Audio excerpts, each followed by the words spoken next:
Welcome, everybody, back to Pod What Happens Live, a podcast where we talk all things in the Bravo universe. Here, brought to you by Silent Podcasts. I'm your host, Katie, and I'm here with my co-host, Kari. We've been on a little bit of a hiatus, but we are back to give you everything, all of our thoughts about everything going on in the Bravo universe. It's a lot of stuff. So, Kari, how are you? I am good. Our hiatus. I mean, we were living life, and that's really what it comes down to. Is that June was a busy month in terms of like being social, and then you were doing something I thought you would never do, which I won't air about. You can live your life, but now we're back. We're back. Yeah, I didn't do anything that crazy. I just went to Disney. Yeah, but Katie at Disney is like finding a fucking giraffe at the South Pole. Like, it's something I wouldn't expect unless there was a transplanted giraffe. Like, someone had to carry this giraffe to the South Pole. When she told me, I was like, "You're going to Disney? Are you sure?"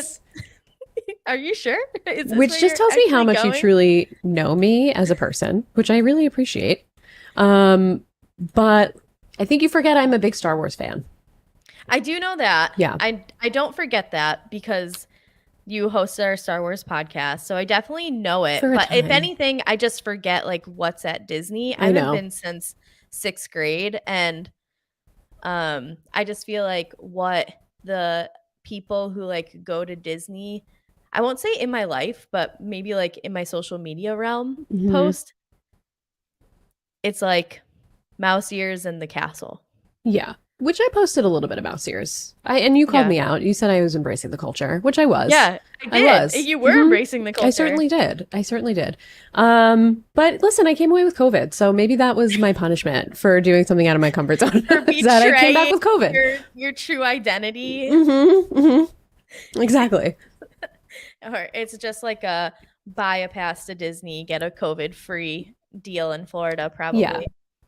Well, yeah, and it's Florida. You know, it's like it's a perfect storm for COVID down there. So, yeah, I didn't escape. Seasonal. It's year round. Totally year round. What have you been up to?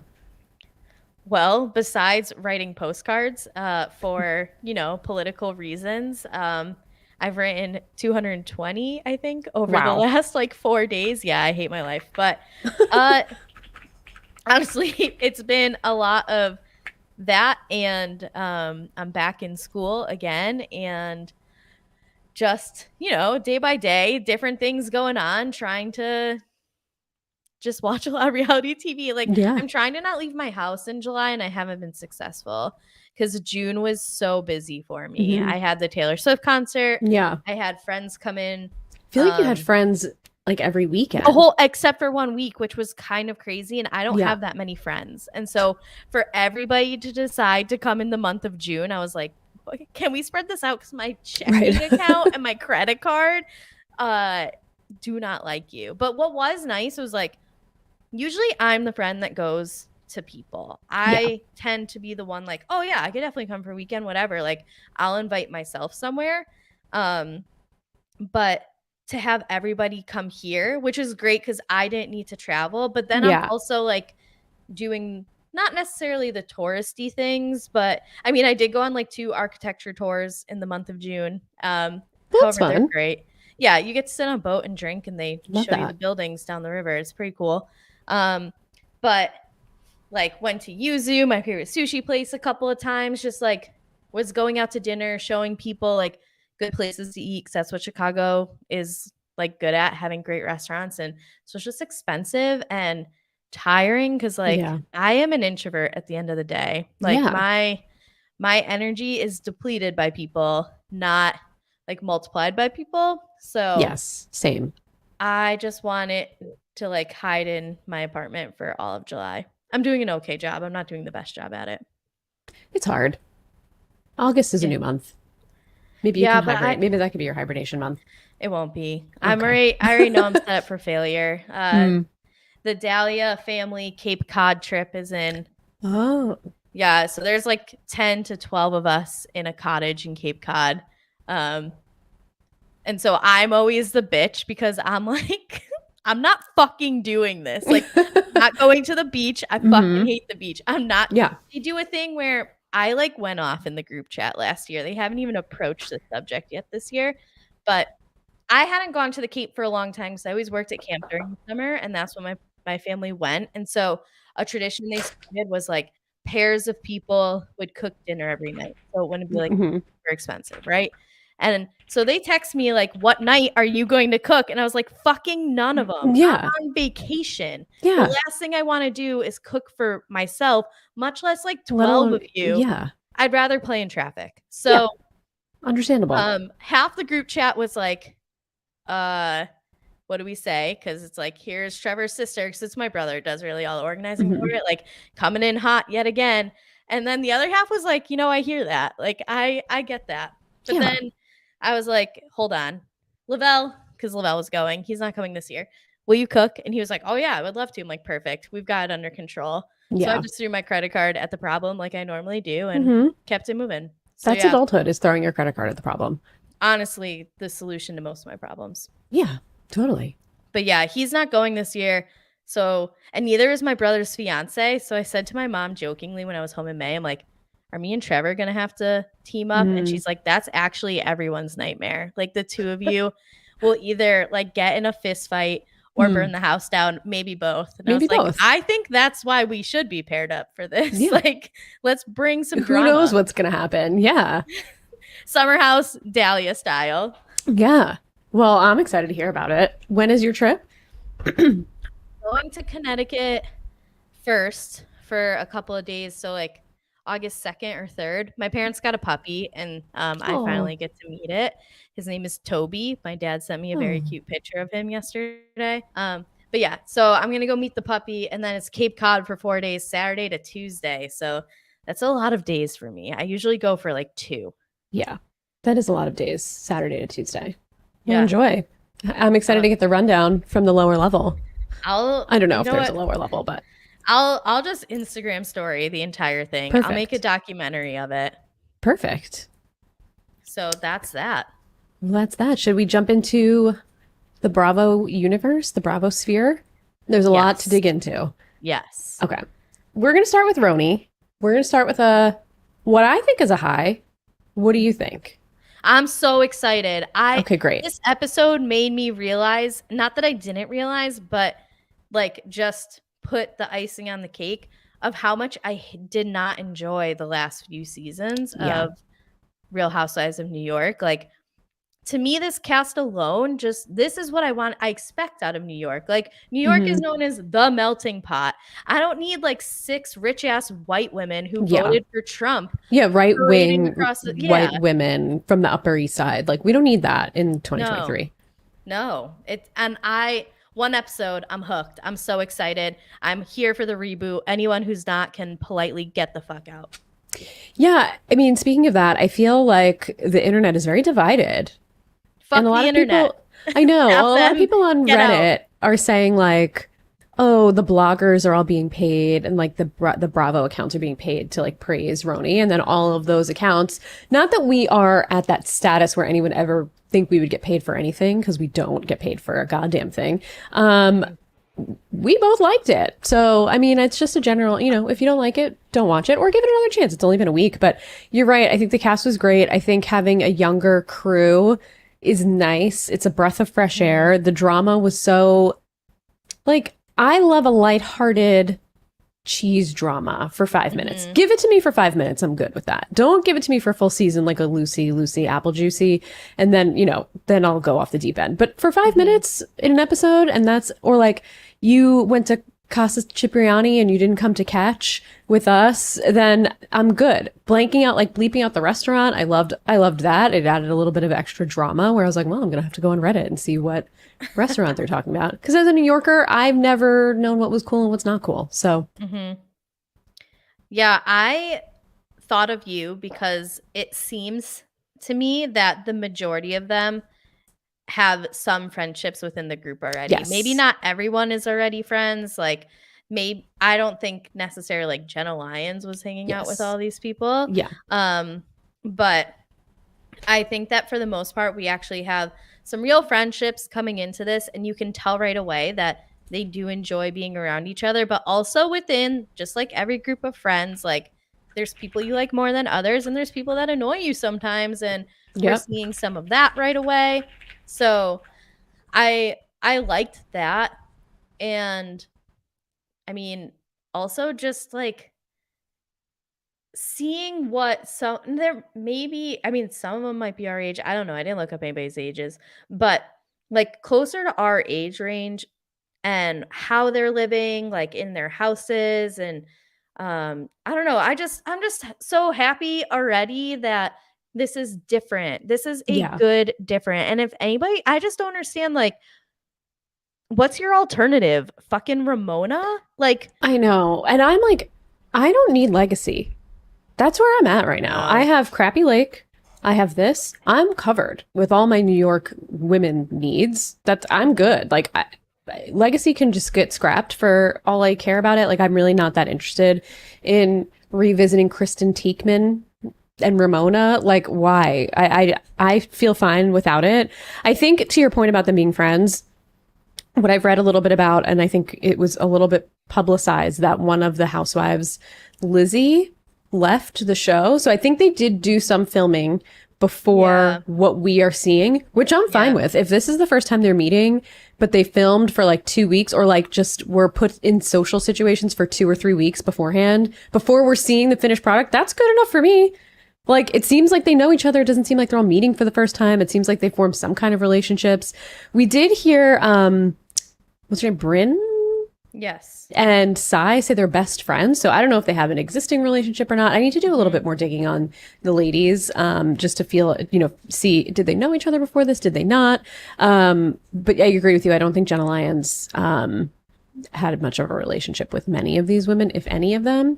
But I'm really liking what I'm seeing so far. Yeah, and I also I knew there's something else I want to say. I want to backtrack to the point where you were saying that like people are getting paid to like gas us up. I am in a full on like hating mood today. And so I promise you, anything nice I'm saying, it like, I genuinely mean it. There is, I can't wait to hate on some other shit that's coming up in the show. So just putting it out there, I am not paid by anybody to say I love this. I'm so excited. I mean, Jenna Lyons is like very relatable in my opinion. How she's like, small talk is, I would rather die, please. Same. I've heard some horror stories about her as a human being. I don't know if you're up to date on. I haven't like necessarily read, but I saw a tweet from someone that said they work in like events and stuff in New York City, and she was hands down the worst person to work with. Which, okay, like, I'm ready. That's what it makes a great housewife. I want a monster. Villain. Give me a monster. Yeah, I'm not mad about it. I'm mad if there was an accompanying Reddit thread about this topic. Someone shared the tweet, and then people in New York were telling their stories of like, I worked for J. Crew and she was horrible. She was a monster. She treated people terribly. Seems like there's a lot of things going around about her about, not being great to work for, which she actually said in the episode where Jessel was like, I would love to work for you. And she's like, I don't know if the people that worked for me would feel the same. So it seems like she was self-aware about it. Not that that's an excuse to be a horrible boss, but those people are great to watch on TV. The more unhinged, the better. As long as she isn't like racist, homophobic, like, I kind of expect people with money to not always be the best people. And so if they're not being like transphobic or anything else, like, I'm not out here being like, James Corden, you're great for treating like servers like shit. But at least, I mean, I want to see it. I don't want to see like someone treat him like shit, but I just want to see. I want to hear all the stories about it. Yeah. If it's happening, I want to know about it. Yeah. Is like gonna cause her to have to be a little bit better. Maybe this will be a good thing for her. Who knows? Maybe. What are your feelings about everybody when they're describing how unique and odd Jenna is? They're like, she likes parsley, but she doesn't like dill. She likes olives, but not the black ones. It's like, she's odd. I'm like, these are the two examples of you explaining how like she's strange. It just lets us know that they weren't actually friends before this. Yeah, I'm like, you have to have two better examples. That she likes olives, but not the black ones, and likes parsley, but doesn't like dill. I don't know if I could differentiate parsley and dill. I I could differentiate like the taste, maybe. Yeah, I greatly enjoy dill, but I like can't picture what parsley tastes like in my mind. Yeah, I don't And know. like all olives taste different. It's not like if you like one olive, you need to like all of them. Yeah, I know people who are like they'll only like one or the other. Yeah. Strange But way to describe. I mean, that's what they know about her right now. Yeah, I guess so. I guess so. Which also kind of weird that like that's what they know about her right now. Like, how did you get into this? Yes, I would let maybe they got into. Oh no, she didn't go to Catch. I was gonna say maybe she got into it at Catch. Yeah, because that those are like weird things to think that like those are her quirks, but also how did you find them out? Right, right. It's interesting. Um, did you watch them all on Watch What Happens Live? No. It was pretty good. They all seemed to be in a good place, but there was like definitely a little bit of underlying tension. It seemed like between like Erin and Bryn still, which I'm excited to see play out. I feel like Erin is the type of housewife. She's giving me Bethany energy, and I mean that I hate Bethany. Yeah. So I don't necessarily mean that in a good way, but I think she's going to be definitely like the villain maybe of the season. Okay, because you know them trash at remembering names. Erin is the one that The real had estate like the agent. conversation at the end being like, Yes. I'm mad at you. Okay. Yes. Got it. I know who she is. Yeah, I could see. She strikes me as someone who is like, I'm just brutally honest. And it's like, yeah, that means you're kind of a dick when asshole. you don't need to be. Mm-hmm. There's a time and place for it. And this isn't it. And by this, I mean like 90% of the time, isn't it? She strikes me as one of those. But again, going to be fun to watch. Yeah, hopefully. Totally. I think so. What do you think about Jessel and the impending doom of her marriage? I don't want to lie to you. I don't know. I'm trying to think of the impending doom of her. Which one is she? Well, she's the one with the crazy kids. Okay. And she like kicked her husband out of the living room and she was like, oh, we were best friends. And then I fixed everything about him and then we got married. And it seemed like there's some drama in the preview. I'm giving like their relationship as the first casualty of this show. TV. Yeah. How housewives causes divorces. Yes. And speaking of, can't wait for that topic. Yeah, we'll get there. So, yeah, I don't want to lie to you and say that I remember anything about her husband, and full ownership of my actions as a co-host is that I was definitely writing not post-it notes. I've written Postcards.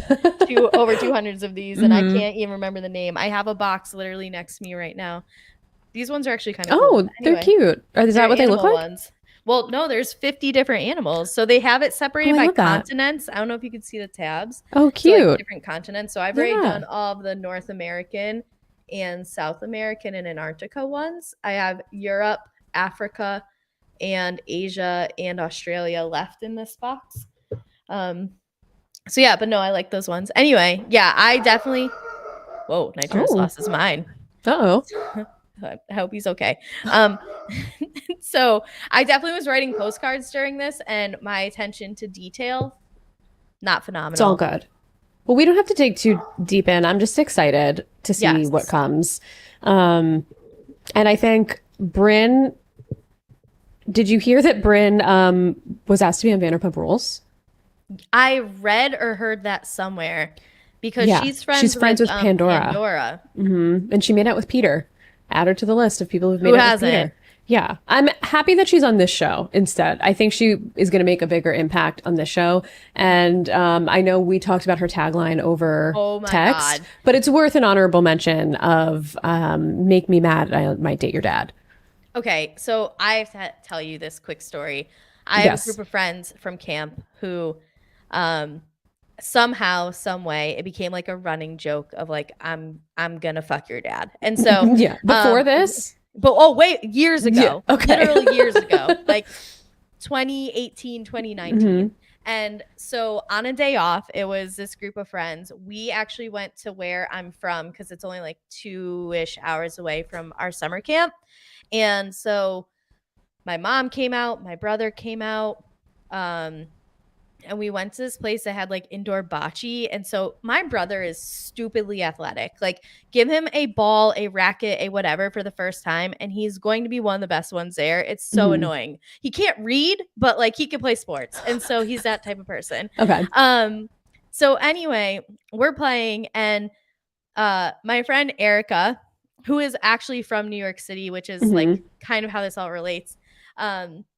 She like throws the bocce ball, and she has an amazing shot. And my brother sits down on the side and rolls it under his legs and like hits hers out of the way and puts his right next to like the little ball that you're trying to be next to. And Erica goes, "Trevor, I'm gonna fuck your dad." And so my God. my mom was sitting like at the other end of the bocce court. So my brother goes, "Mom, Erica said she wants to fuck Walt." Oh my God. Across the thing. And so like Erica is like not mortified, embarrassed, but just like, oh shit. Like Kari's mom. And my mom was like, "Go ahead. I don't care." Oh my God. So this is amazing. Erica turns and is like, "I'm going to be your stepmom, Trevor." And so I text Erica and this group of friends, and I was like, "Erica, how are you going to be on Real Housewives? Like, your tagline's gone. This woman's already used it." And she's like, "Shit, I don't know what I'm going to do." So when I saw that, I was like, I'm in. I am fully in. Yeah. I'm so excited for this. Well, I'm all in on her too, because in one of her first confessionals where she's like, "Am I just gonna kill Sai and take her family and like have a psychodrama?" And I'm like, okay, this girl's unhinged, and I'm here. I'm here for the unhinged nature. She's like a younger Sonia to me. Yeah. No, I could see that for sure. Yeah. Well, I'm excited to see where it goes. We had a positive first episode. Interesting that they put it on a Sunday. I feel like they're really packing in the Sundays here with Crappy Lake, with Atlanta, with this. Is there anything else on Sundays? No, Martha's Vineyard's over. All right, but it's a good way to start our week or end our weekend, I guess. Yes, absolutely. I'm excited for the next one. Shall we pivot to Crappy Lake? Yes. What are you thinking so far about Crappy Lake? I can't. Full disclosure, I love it. Stand it. I love it. I look forward to it every week. I'm obsessed. I'm not the target demographic here. Oh, I felt my heart shatter actually when you said that you can't. I told you I was ready to hate on shit, and this is number one. I hate that I'm watching this. Like, I'm not entertained by it. It's giving me everything I need. I can't stand Luann. I've never been a Luann fan, and so like that she's 50% of this, and then I don't know, just this like rural ass. I looked up the demographics. 75% Republican town. Oh, of course. Yeah, of course. I don't know. I just feel like I'm watching a discounted version of, or like the geriatric version of The Simple Life, and I'm not interested. That's exactly what it is, and that's why I love it. This is not for me. Like, I don't care that Sonia slept with some fucking trucker in a Motel 6 this weekend. Like, I'm not into it. Oh, man. I'm really sorry to hear that. Why should I be into it? Try to persuade me. Give me a different comedy. mind frame. If you take yourself out of the Republican of it all, because there's a lot of Republican happening, and you just focus on how completely ridiculous Luann. I will say, I think the third episode was like a little bit of a flop, but the first two were really good. I just like Luann catching a catfish, going under the water and coming out with a catfish above her, like them driving around in the car with no AC. I just like all of it just makes me laugh. And I'm a Luann apologist. I don't apologize for any of her actions. I don't support any of her, racism. But she makes me laugh as a housewife. What can I say? As problematic as she is. I just think that I don't know. This type of like gimmick is not exactly for me, and especially like add Luann on top of it. It's like it's on. I'll put it on because I need to be informed. But yes. Well, you took the wind out of my sails about it a little bit. I'm sorry. I don't really know what else to say about it. You hate it, so I can't hype it up too much. But I think maybe you can. No, I mean I don't really have anything specific to say about it. I just am excited that they're getting this, like, we're getting a dose of old school RHONY in a comedic way without Ramona involved. And I think it seems to be hitting all the right notes for me. Like, it's like poking fun at these people, but in a way that's like not super disrespectful. But like, maybe, I don't know. The fact that like Sonia had sex with this dude that has his last name tattooed so huge across his back. And Like, then Luann is like, who's Richard? Who's Richard? It's like, she just like kills, just, I don't know, the whole thing. And he's like, Richard. I don't know. The whole thing just made me laugh so hard.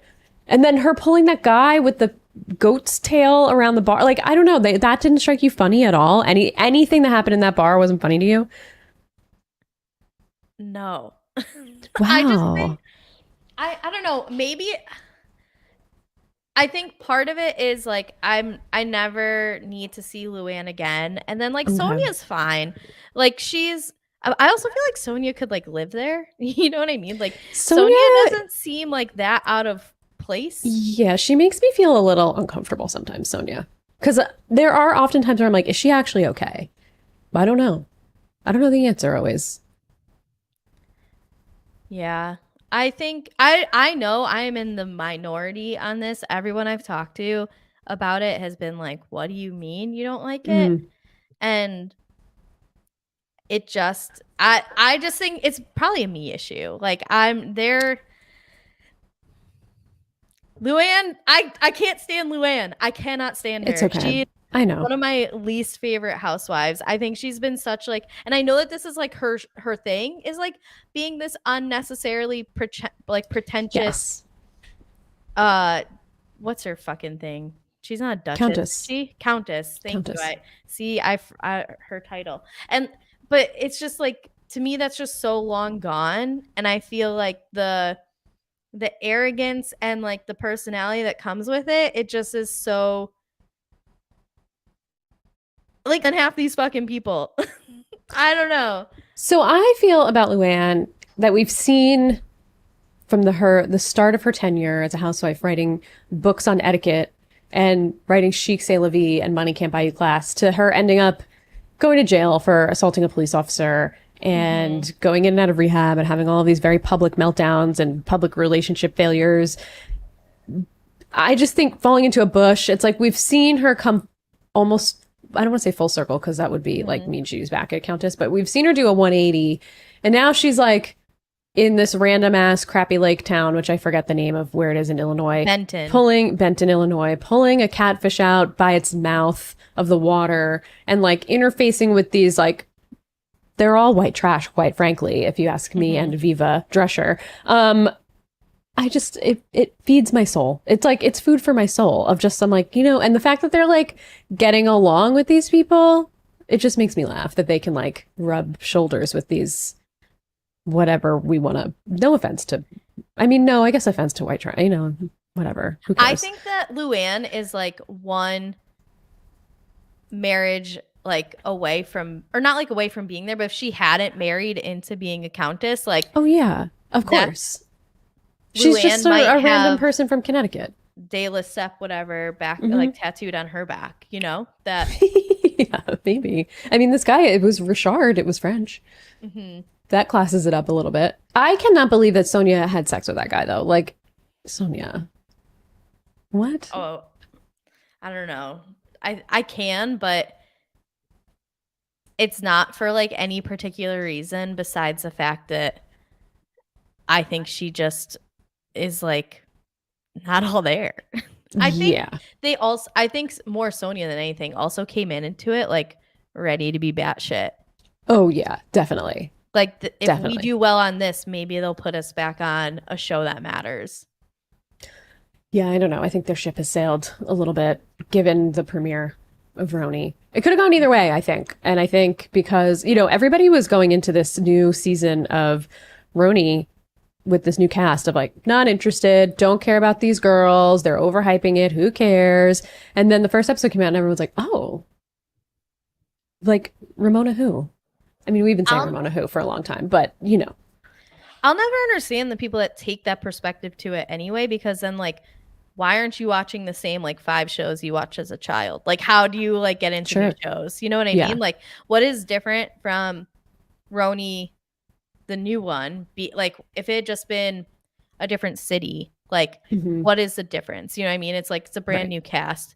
It's like, I don't know. People who have that perspective, to me, it's kind of confusing, because then, like, how did you start liking Potomac, or how did you Well, I start think it took a liking lot Salt of Lake people City? a lot of seasons to even give Potomac a chance. Yeah. And they I mean, had Salt to Lake hear, they had to City, get like drilled into their heads of, speaking of this is Potomac, good. we got to talk about Potomac. Yeah, like this is the best housewives that are out right now. You need to watch it. And then finally people started coming along for the ride. Yeah. Since we mentioned Potomac, unless you have anything else to say about Crappy Lake, which seems No. like you might not. Unless Have you you want me been to keep following? eating.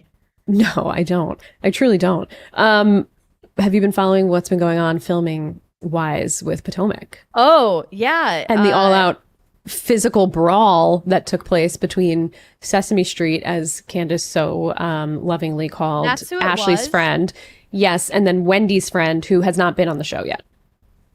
I knew that there was a fight.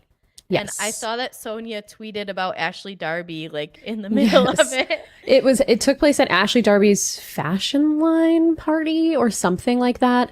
And Ashley tried to break it up. And there are very many slowed down video clips of this it's like almost like people are studying like the JFK assassination, whatever that tape is called, because people are looking at it from like every angle. People are like, look at 0.01.0111 second to 0.01.0112 seconds. And you'll see this person has the glass. So it looks like Deborah, aka Sesame Street, threw a drink and or a glass at Candace.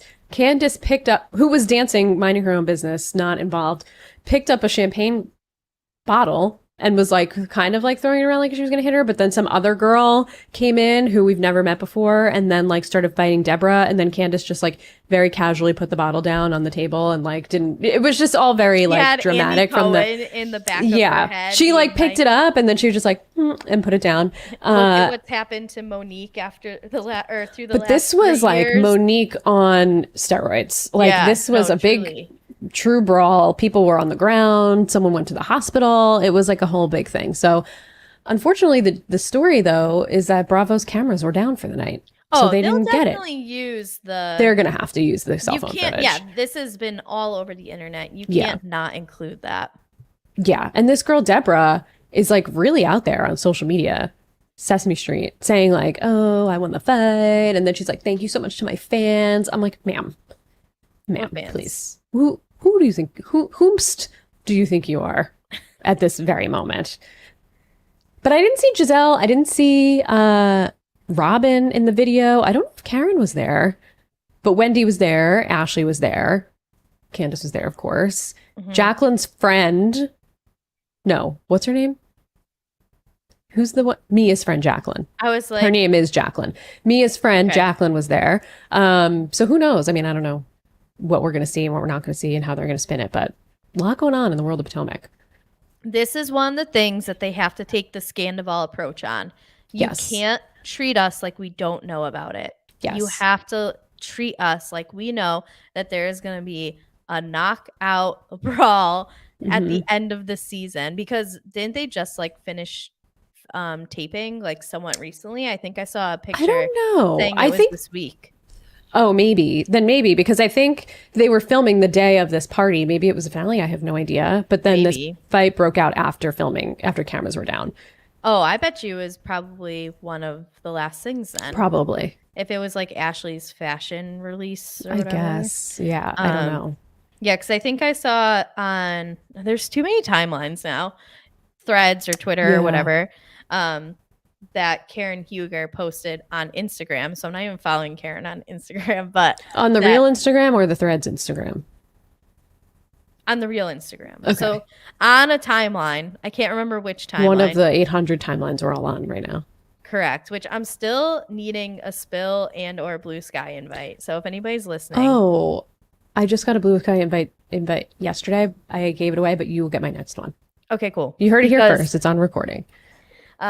Because Lavelle said that I can't get one, and I was like, okay, you can get challenge one. accepted. That's fine. Okay. Mm-hmm. And so yeah, I saw that Karen Huger posted a photo on Instagram being like, filming's done for the season. Mm-hmm. So it must have been one of the last things. Well, I guess we'll see what happens. But I agree. I think they definitely obviously need to address it. I think we should also look at like why are we getting into physical altercations every season of Potomac at this point? It's like kind of wild. Mm-hmm. It's like there was the Monique situation, then there was like, well, I guess like the throwing of the lettuce didn't really count, but then last year we got a little physical. This year it's like a huge brawl. Like what's going on with Potomac? Well, I mean, this one especially with it being friends of, it's like, what are you doing? Yeah, like it's So don't love that. seem like a way to get invited to be full time. And Andy Cohen famously does not like when the women get physical with each other. He does not. He doesn't advocate for that kind of drama.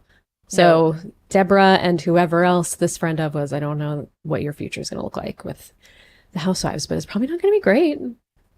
It's also weird that like it's not weird because this isn't fair to Wendy to say this, but like for Wendy, someone who held herself to this like I will not engage in this type of behavior, and it's her friend, like especially when it's your friend of, like they're kind of an extension of you. Yeah, and so totally. we have a little bit of hypocrisy happening, but I mean, you can't like hold Wendy accountable for her friend. She was there and she very much was like, nope. And you could see like she was putting her hands up and, moved away from the situation. She didn't even try and break it up.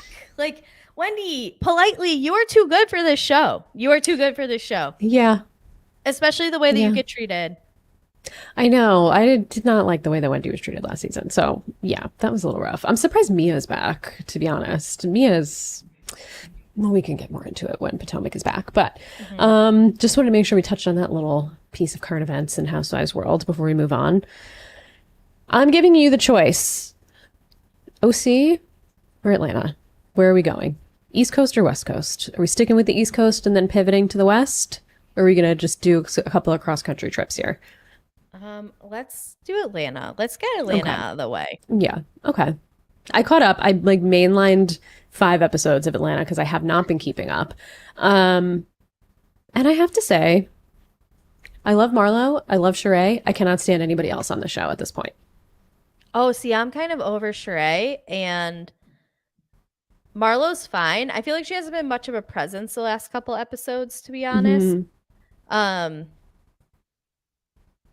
This cast needs a massive reboot, shake up. Like, if Kenya can't be the way she is, if the only person she's going to get along with is Candy, and Candy's attendance rate is like less than 50%.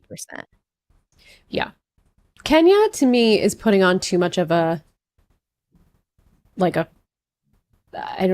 character at this point of like when whatever the girl's name is a friend of, Courtney, is that her name? And she's like looking in the knife while she's talking to her. And it's just like she's not like giving us anything to work with. It's just like she's putting on this persona of like the villain.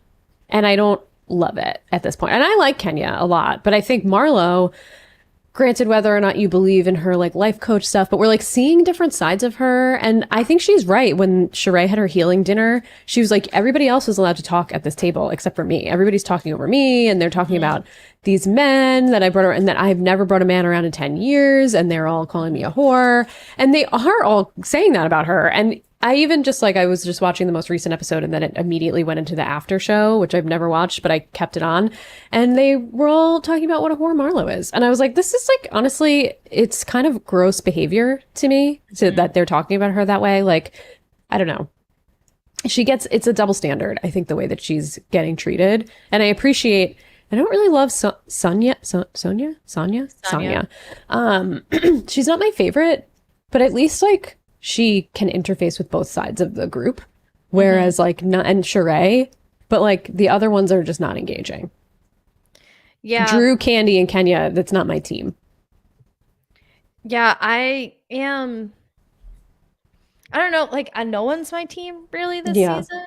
I would like to draft a new team. Could this not be a keeper league? And just redo it? But I don't know. I'm fine with Marlo being on the show and like how things are going with her. I don't need her and Kenya in scenes together anymore because like we're not getting anything new. And whatever like drama Candy is in, it all seems like very manufactured and just not. Yeah. It's not fun. And I'm glad we've like gotten over the gun violence stuff, but Me too. Drew, again, like I wish that they approached this because we know Drew's getting divorced. So like, make it. I think we're gonna like, see some of it. Hopefully, I just would have Also, liked. where's Cynthia? Cynthia's supposed to be back as a friend of. Where the hell is she? She's probably saving her. She probably got wind of how this season's going and was Maybe. like, edit me out. I'm gonna stay in LA. Yeah. Don't include me in this. Put me in Beverly Hills instead. So I don't know. I wish we kind of like got to clown on Ralph a little bit more, and especially from like Drew's perspective. I don't care. Throw in some fucking postseason confessionals of Drew being like, record scratch. You're not gonna guess how I got here, type of thing. Like, here's my husband auditioning for Magic Mike or whatever. Yeah, what is happening here? Yeah, I don't know.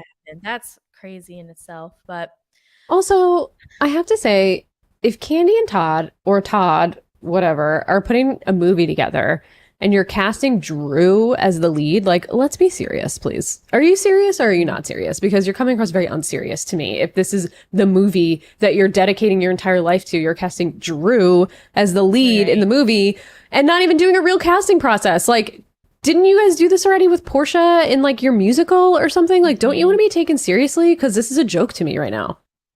Yeah.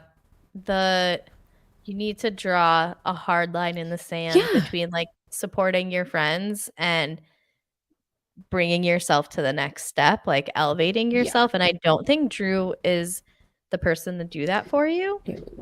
Because I'm embarrassed a little bit. Yeah. There was something else I was going to say. I felt like Sheree was kind of being a little bit hypocritical in the dinner at the like when she was going back and forth. Hypocritical. It's like, yes. I don't know. I'm so sick of hearing about She by Sheree. Maybe that's because I went on the website to see if she lowered the prices of anything recently and she didn't. So I'm just like mad about it because I remember when it came out, you and I both looked and we were like, oh, I'm excited to see what's there. And then it's like $259 for a fucking screen printed hoodie. Yeah. I would have supported you, Sheree. If it was less. If it was $49.99. Yeah, if it was about $200 cheaper, I would have. I would proudly wear a She by Sheree hoodie if it was $50.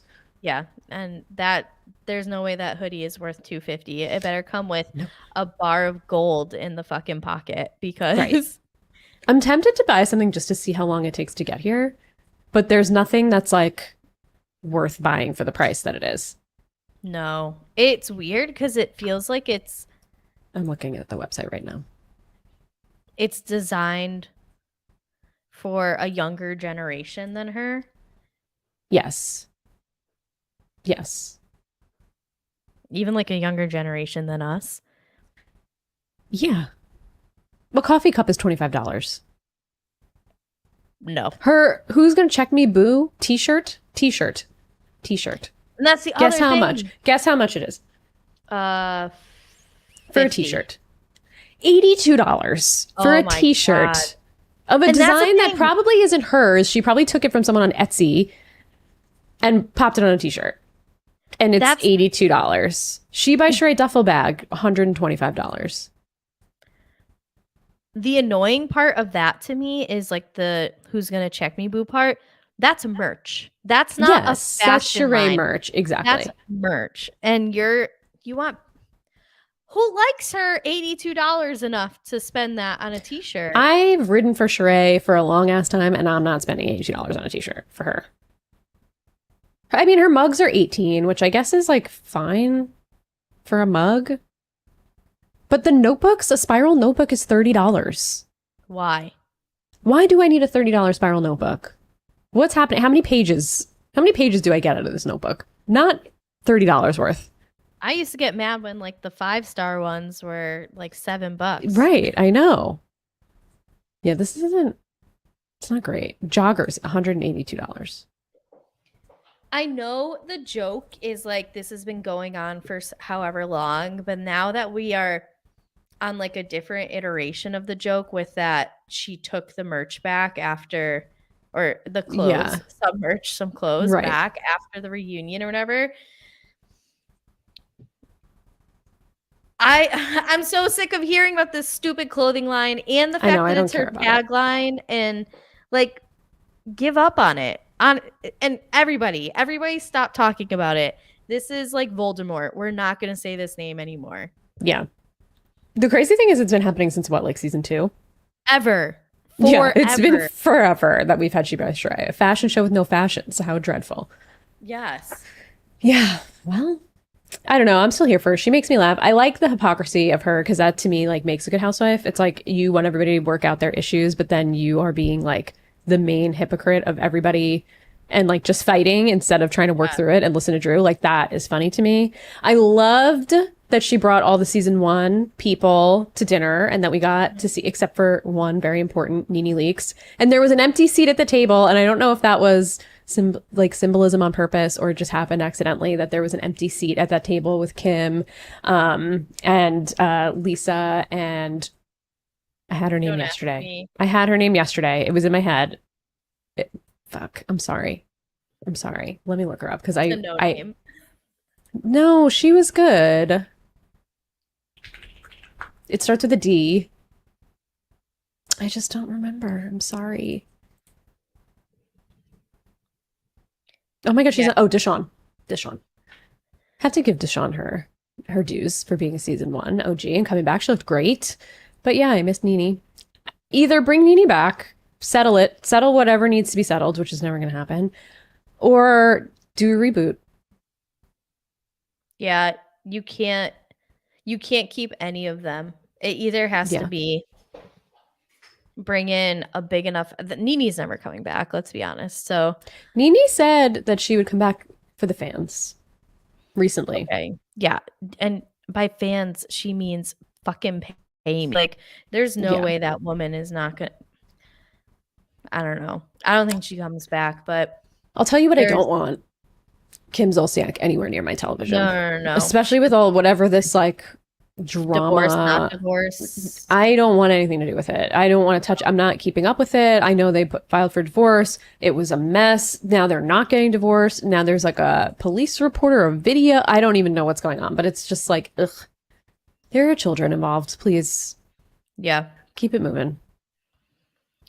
No, another reason why I think like it's funny how people say that like, oh, they're like paying the people that have like big Bravo presences to hype up RHONY. Those same accounts are the ones that are also being like, Atlanta sucks this season. Yeah, that's what needs people to pay to hype it up is Atlanta. Mm-hmm. I mean, you can't pay to hype this season up. It's just let's ride some people off into the sunset. I did when I was binging it the last few episodes. I didn't hate it. I was like, no, I'm entertained. Like, you know, Marlo makes me laugh. They make me laugh still. I still enjoy them, but there are a lot of things that I'm like, this just clearly isn't working. Yeah.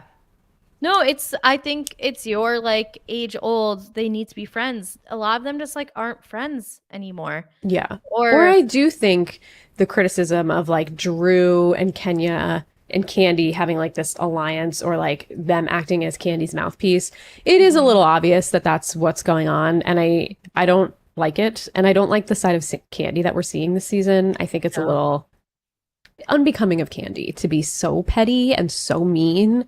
Like we have never really seen her like this before.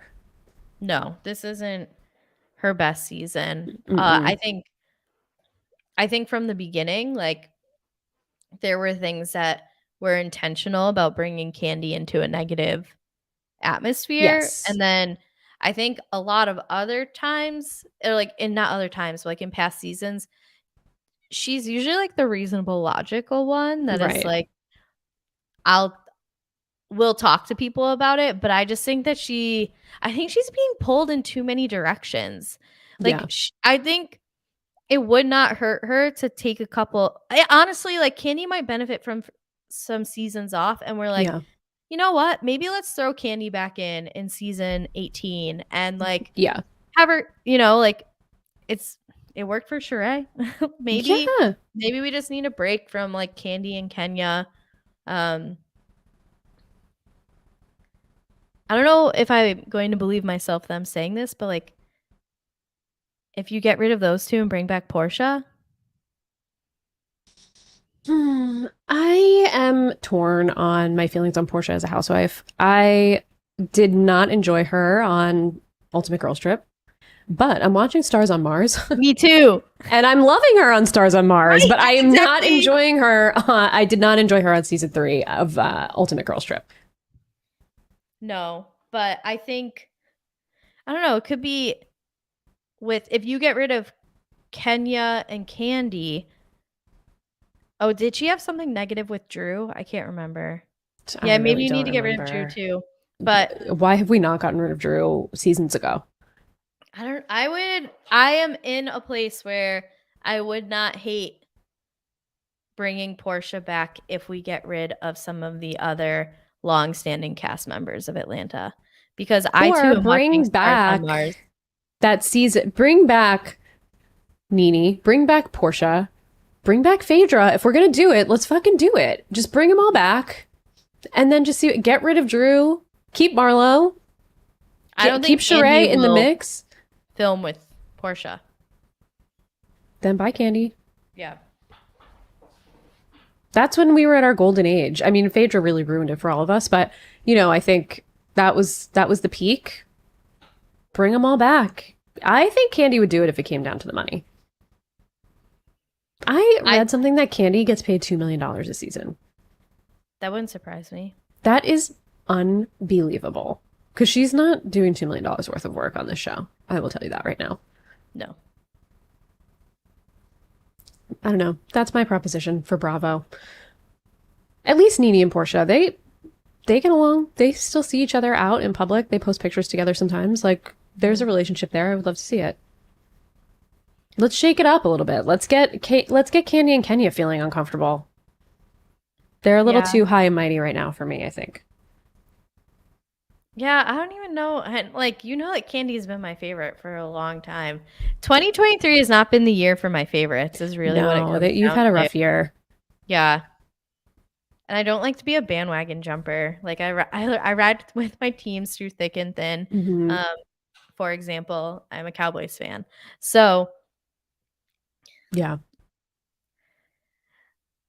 I don't mind them leaving. I mean, Kenya's left for a season and come back. Like, the worst that happens is dump them for a season. That's and true. then if it all goes to hell, like, I'm sure the money will talk to get them back.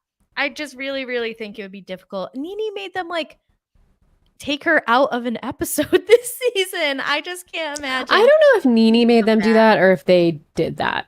But then they showed her that we had a Nene flashback. When? In the season 1 flashback of Portia and Kim going at it about the John Legend tickets, where she called her a hoe daughter. It was like at that party. They flashed back to that, and Nene was in the background. And I was like, oh, Nene. So they kept her in. That's true. But I don't know. We'll see where we go. Hopefully the fact that we can have a longer conversation about who we would rather see versus what's going on, I think says enough about what's happening this season. Yeah, I agree. It's sad. It's sad. All right, shall we mosey on over to the West Coast? Mm-hmm.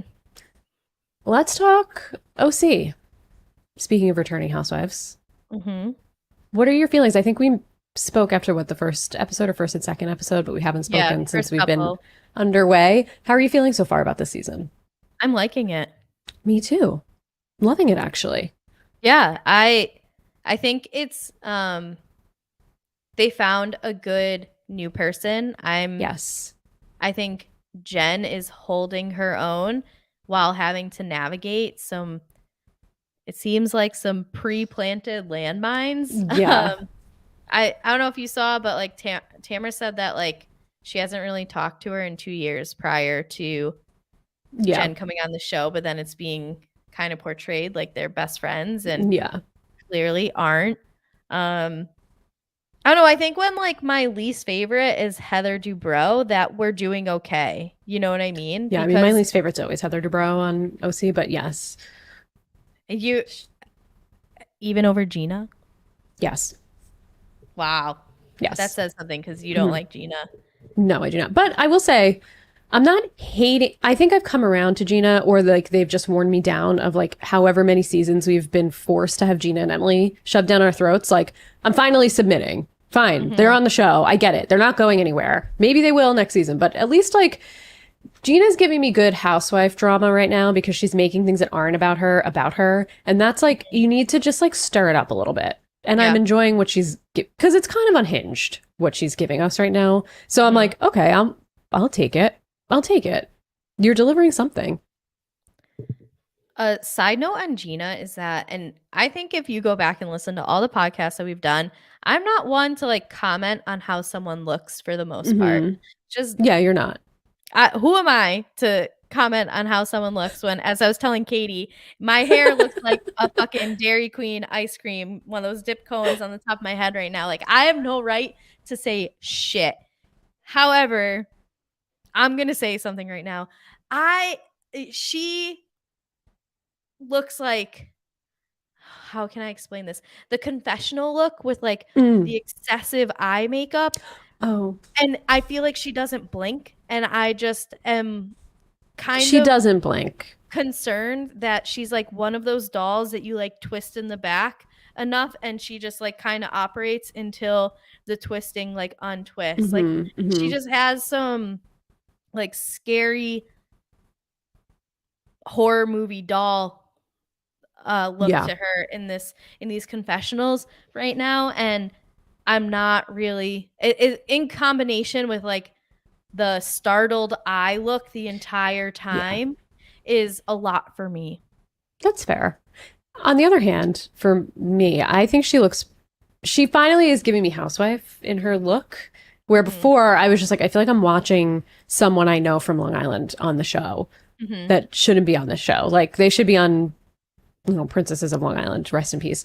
Very old Bravo show. If you haven't watched it, I don't know where to watch it, but it was great.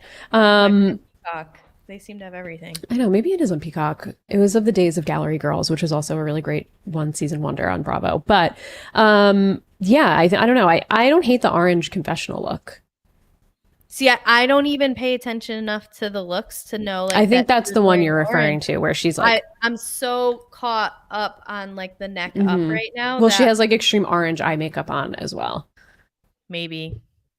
I believe you. I just know it's like her. I can just see her eyes. It feels like they're staring at me from the wall right now. Yeah, that's fair. She's not my favorite. I would cut her in a second, but I do really dislike Heather Dubrow to the point where it's like I'm not hate watching for fun. I'm just like, I actually loathe this person that I don't know in real life. Not to an extent where it's like a problematic thing where I'm harassing her on the internet. I would never do that, but I just like, I can't stand her.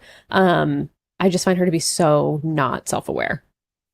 When she was talking to the guy who was teaching them how to fly fish, and he was saying waders about the things that you wade in the water with, and she's like, waders? And I'm like, you are such a little shithead. Like, you are such a shithead. He's not talking about waders. And then she like talked about his pronunciation of the word, and I was like, you're such trash. Yeah. No, I get behind all that, and when she's in this like insecurity era because of Shannon and Tamra, please give me a break. She has spent her whole life as a housewife hating Shannon. And now all of a sudden you're protective over your relationship with Shannon because you're on good terms for the first time ever. I think like she has the opportunity to be an amazing housewife because she's so rich. She's a literal housewife in that like she doesn't work. Although check out her IMDb. There is things on there. Yeah. You mean her IMBD? Yeah, that was the whole thing. She has the potential to be good. And then especially like I like seeing how proud and supportive she is of her kids who are in like LGBTQIA Mm-hmm. community, and Yes. especially because usually people who have a ton of money tend to be conservative as fuck and like Mm-hmm. would have sent those kids to conversion camps as opposed to Yes. being like, no, let me show how to be a supportive mom of the like I respect Yes. that beyond anything else about her. I just wish that she's like too much of a passive bitch right now. I want Yes. her to just full on be like own it and be the villain as opposed to being trying to be so liked, and in instances like she tries to be humble but then others Mm-hmm. she's like pretentious as fuck, and I don't know, it seems to me she doesn't really know who she wants to be as Heather Yeah. DeGrasse, the housewife. um I wish she would just take a stand in a certain direction. And the fact that like she's my least favorite in a season of the OC, because I've always been like okay on Heather. If not, like I was excited for her to come back actually. So I don't know, like I guess that kind of speaks to the season that we're having, and Mm-hmm. that it's going way better than anything we've gotten in the last few years. Yeah, it feels like last season when we had Noella and Dr. Jen and whoever else we had that's no longer with us on the show, thankfully, which was one of the all-time worst Housewife seasons, I think. Um, I and Andy Cohen at that time was like, it's a return to form. And I was like, what form are we returning to? Because this is Right. horrible. This to me actually does feel like a return to form. It feels like OC when OC was kind of fun. Pre Kelly Dodd right wing insanity, pre Vicky being whatever Vicky ended up turning into. Like it feels like it was back when like it was kind of fun to watch. So I'm happy that it feels like it's back at that place now. I think what I'm happy about with OC, and I feel this way about New RHONY, and this is more of like a comment on Housewives in general, is that it feels like we have some lighthearted Housewives happening, which is the best kind of Housewives. I think Atlanta, we had a lot of gun violence. We talked about it at the beginning, in the beginning of the season. Seems like we have moved away from that a little bit, so maybe it'll get a little bit more lighthearted. But Jersey, for a long time, was the only Housewife season that was on while Vanderpump Rules was on. And that was like a deep, dark hole of just like misery for an entire season. And that was the only Housewives that we had. So like as soon as OC started, and like Atlanta wasn't really delivering at that time when it started. And now I feel like OC is back. It's giving us like, oh, this weird new housewife and her boyfriend. That's a weird situation. And then we have like Shannon and Tamara mending their relationship or not, like being frenemies kind of. And Heather, it's just like, feels like it's a return to what Housewives should be. And now we have RHONY back with these new women. It's like breath of fresh air. We're seeing diversity. We're seeing fights over like, you went to a different restaurant and posted pictures. Like, that's what I want. That is what I want. Give me that. So I'm just happy that it feels like, for a while I was worried about the direction we were going with the Real Housewives. And I'm like, maybe it's like, we have to cancel some cities, or I don't know, take some time away. We're getting overloaded with them. But now I feel better that we have two good ones on right now. Yeah. And again, it seems like these people enjoy each other's company. Yes. And yes, where Atlanta, they hate that they have to like yeah, go on trips with each other or spend time with each other. And so yeah, I wish that Emily would have gotten to go on this trip because I enjoy Emily's Emily. fun. Yeah, Yeah. she's gotten better and better as a housewife. And she also is like now truly a housewife. So I like where we're at. I wish Emily got to be there. And I think you're so right about the Jen part, because we've talked about it. When someone comes on season one or not season one, but their season one, and they're like, oh my God, I'm going through this divorce. We're like, we don't give a fuck about you. Who Like, we cares? don't know. This is perfect. Like, yeah, let us see the train wreck. Yeah. Is phenomenal. Yeah. And how she's being like very open about it. It doesn't feel like she's trying to hide things. If anything, it feels like she's being naive about things more than hiding them, in my opinion. Like, I don't know. I could go either way. Maybe she's just blind, like turning a blind eye to a lot of the red flags, or she's like covering for this guy. The dick pic thing was weird. where she's like, oh no, he selected all on his phone or something. I'm like, what are you talking? Like, what are you saying? Just believes him. Maybe. It's possible. It's totally possible. But I do know, what is Tamara accusing her of lying because she said that they never had sex before she was not with her husband or something, which is not true. Come on. That's not true. Yeah. She was saying that she had like an emotional affair, but she didn't have a physical. I doubt that. Well, I don't know if did she say that she didn't, or it wasn't like when Tamara was implying that it was? I don't know. So maybe we'll find out more tonight. She might be lying about that, but I think for a lot of like, I think she's giving a man who has an awful track record the benefit of the doubt on a lot of things, and everyone else is like, the wool is currently pulled over your eyes. Yeah, like take a look around. I'm actually excited though to see where it goes. Whereas Dr. Jen last year and her Ryan, whatever that guy's name was, like, who cared about that? The guy who never wore a shirt, he owned like one shirt. That was like horrible. So I'm at least interested to see where things go with this Jen. Yeah, she seems like she'll make it to a second season. She's sort of interesting. She's strange. I like her. I agree. Tamara, I think right now is maybe my least favorite on the show. She's doing a little too much. Oh, I think it's like classic Tamara. Which is too much. I don't like love or hate it. She's lying up a fucking storm though, and I can't wait for her to get caught up in it. Oh. Like when she was saying how she like didn't talk shit about Heather's IMDb. Like, Heather, I hope you bring it in the reunion. Like, go off about this, because how is Tamara going to deflect? Yeah. Also, we haven't talked at all about Taylor Armstrong, but I'm loving her on the OC. Make her full time. I think she's great. Loving her. At first I was like, but she's getting better. I'm appreciating her more than I was at the beginning. Petty fight about oh, I looked at your IMDb, or like you called me, but like you didn't want to actually cast me and say like I said, it's like cheese. It's like whatever. Like, this is what I want. Give me fights like that.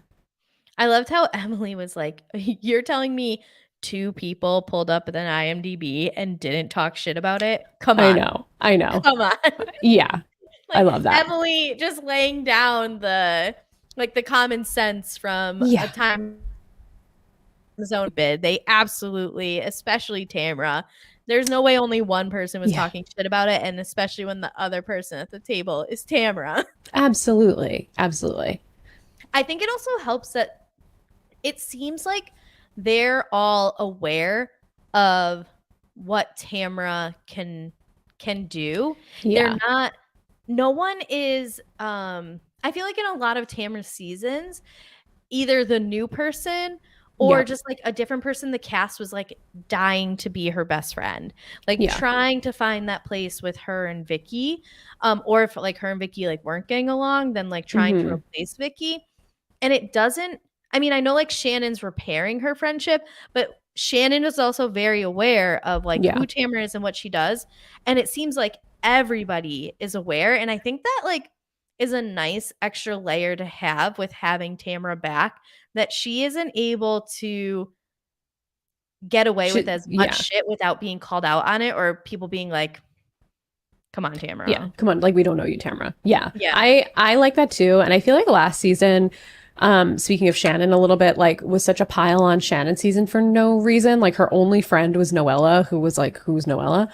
Right. I'm really happy that we're not going this dark, because, you know, Shannon's my girl, but I just felt like I never like it when every episode or full season is just like a pile on one person. And I feel like finally Shannon's fitting in a little bit. She's, you know, it seems like she's in a better place with Heather. Gina's cutting her a little bit of slack, because Gina like had a hate boner for Shannon for so long, which was so strange. So I don't know. It just feels like it's meshing well. I like that they're kind of dropping some breadcrumbs about Shannon's breakup, and maybe that will be like an area at the end of the season where the women kind of gather around her, because it feels like everybody is on the same page of like, what do you mean? What's his name? David? No, John. That's the ex. John couldn't like stay with your daughters for the weekend. And then she's like, I was just looking for an excuse to leave the table. Yeah. Yeah. And they're like, nah, dog. Yeah. This isn't I know. I know. Did you see that she posted like a reel or something on Instagram with the Taylor Swift song? And it was called like Karma, Shannon's version. It was, I don't know, you should check it out as a Taylor Swift fan. It was good. I mean, not good because of the Taylorness, but like good because she's a, what, like 50-something-year-old woman using Taylor Swift songs to like burn her exes. It was kind of made me laugh. I'll check it out. Yeah, it was funny. Good for Shannon. All right. Any other thoughts about the OC? I think we've covered off on all of our housewives except for, we're staying on the West Coast, the Kyle and Mauricio of it all. We'll move up north a little bit to LA. What a time to be alive.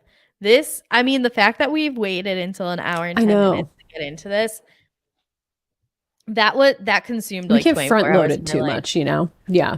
No, me too. It was weird because I, like, for whatever reason, when did this happen? 4th of July-ish? Yes, because I was in Disney and I was getting frantic text messages from many. But, well, the weird thing is that the day that it happened, that morning, I went down an Instagram rabbit hole of, like, everybody doing research about Kyle and this Morgan person before this announcement came. And I was like, oh, yes. Yeah.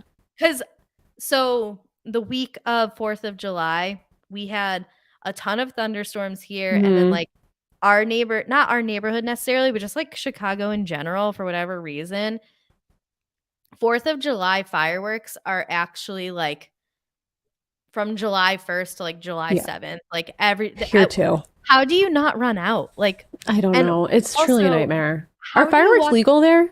No. Okay, they're not legal here either. Also, like, don't you just get tired of watching them for like 8 straight hours? Or listening to them? Like, they're not cool. Fireworks are not cool. My dog's afraid of everything. And so it's fucked up. In addition, Nitro had a cone on his head for like a week because he had a cut on his paw. And so he wouldn't sleep in my room when he had the cone on. So I was sleeping out on the couch, plus the fireworks, plus Nitro. Like, I did not get a lot of sleep that week. And so specifically the night before, I'm laying on the couch at like 2 a.m. on TikTok. And it's like TikTok after TikTok after TikTok about Kyle and her relationship with Morgan. And I'm like, why am I getting so much about this? And then less than 12 hours later, it's this bomb being dropped. It's Kyle's Independence Day. I just couldn't. I don't know. I was just surprised by the whole thing. Oh, sorry. That was good. That was really good. Thank you. I don't know. And now then they like first of all, People Magazine doesn't lie. No, I've tried, dude, I've gotten into straight up arguments with people about that. I'm like, if it's in People, then it's true. It's a tabloid. My ass. It is gospel. It's not like the Inquirer or the Daily Mail or whatever. Honestly, if you see it on TMZ and you see it in People Magazine, the likelihood is that it's true. Yeah, absolutely. We'll say it again. I've gotten into arguments about this with people, like when Taylor Swift and Joe Alwyn broke up. They're like, no, it People said it. I'm like, girl. No, People's the official mouthpiece of like every celebrity. Yeah, absolutely. It is. And so, when that came out but then like Kyle announced that they're not separating. That they're not. Well, that's why I'm like, how did it get to People Magazine if you or Mauricio didn't give it to them? Because they are a very reputable publication. They are not a tabloid in the same way that like Star Magazine is, where they'll just make things up. No. Do you think that Kyle is like waiting for the cameras to pick back up to be like, we're actually... My conspiracy theory is that they want this to be the Scandival of Beverly Hills. Right. And that they waited until they were done filming because now they're picking cameras back up and they're doing exactly what Vanderpump Rules did. And it's the same production company. It just feels all a little too convenient. I mean, I don't know what the deal is with her and Morgan, whatever this person's name is, but they have matching tattoos. They're together all the time. Like I can tell you what their deal is. They're fucking dating. Like, like clearly, right? Clearly. Yes, absolutely. Kyle hasn't worn her wedding ring since like October. Yeah. The tattoos, the matching tattoos. I mean, the K on Morgan, like it's very clear that there's some kind of relationship happening there. And I don't know, maybe Mauricio is like, yeah, go do your thing and like explore your sexuality, whatever. We could take a break or something. I don't know. Cause she's commenting openly on his he's posting thirst traps. It's like they're very clearly acting like single people who are still friends. Maybe they're just not actively filing for divorce, but they're not together. They're going to separate. Like, I don't know. Oh, I'm sure Mauricio is loving the fact that he gets to now have a reason to go fuck around, because I mean, Oh my God, there's no way he wasn't cheating on Kyle. There was so many rumors, and like where there's smoke, there's fire. And also, I know I texted you this, but like the fact that Kyle is likely leaving him to be in a lesbian relationship for that MAGA fucking asshole, like go on, Kyle. I've never supported you more than I do in this moment. Like, please bring. Yeah. I'm happy for you. I am happy for you. Oh, I don't know that I'll ever be happy. I just don't like Kyle, but I think, go leave him. Mauricio sucks. Finally, maybe we'll hopefully see some authenticity from Kyle. Maybe her girlfriend Morgan will bring it out of her, because we haven't seen it yet. Anything she's done has been totally like victimizing herself and her relationships with her sisters, even though she is often in the wrong, in my opinion, and almost 100% of the time is in the wrong. I think, obviously, I support Lisa Vanderpump. So I just, maybe this will finally be some kind of like authentic side of her that we see. But like, what are we picking the cameras up for? What do I need to see? Them fake that they're not getting divorced? Yeah. No, I imagine that it's going to be the launch of the divorce, Kyle's same-sex relationship. And yes, I think it'll be like next week on Real Housewives of Beverly Hills. Like you get like a cut to a Mauricio and Kyle conversation, and like clips of like, yeah, it hasn't been good for a while, and maybe we should just, and like I think that they're going to announce that they're getting divorced within an episode of this, and like just to make it as dramatic as possible. Well, yeah, maybe that's why they're upset about it being in People magazine before, even though they had to have given it to them. That's what I'm not really understanding, but I don't know. We'll see. What has been really annoying me is the way that Kyle is acting on social media and is like commenting crazy comments on like page 6, being like, you guys don't even know what you're talking about. I'm like, please put the phone down, ma'am. Put the phone down. Put the phone down. I haven't seen any of those. I'm glad I haven't. She's like she's like all over the place. Also, Vanderpump Rules, which I also want to talk about, got nominated for Emmys. Yeah. And she liked one of the posts where it's like Lisa announced it. And I'm like, please don't try and weasel your way back to Lisa Vanderpump now that she's Emmy nominated and her show is like the biggest thing that's happened. Like we see you. And I don't think Lisa wants anything to do with that. So no, she definitely doesn't. But we'll see. I mean, I would love to see the demise of this. Like, I'm sorry, that's just been a relationship of a convenience. And I think, if anything, Kyle was afraid to leave Mauricio. I think that, like, there is that level of, probably still is like the breadwinner of the family in terms of his real estate and everything. But, she also came from a broken home. And so now that her daughters are old enough and can like also understand a broken relationship and like she doesn't have to protect them, I'm sure that it's been a long time coming. And to go like full send though is kind of crazy in terms of like we haven't announced any separation or anything like that, but I'm leaving you a whole Instagram trail of my relationship with this woman. It's weird. I wonder what Teddy's opinion of this all is. I've never wondered what Teddy's opinion is on anything, actually. I just wonder if she's jealous that Kyle has a new woman in her life. Yeah. Maybe. Yeah, I mean, that's fair. I don't actually want to know what she thinks about it. I just want to know if she's upset about it or not.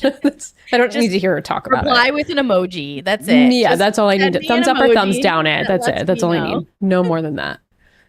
Well, we'll see what happens. We'll see how it plays out.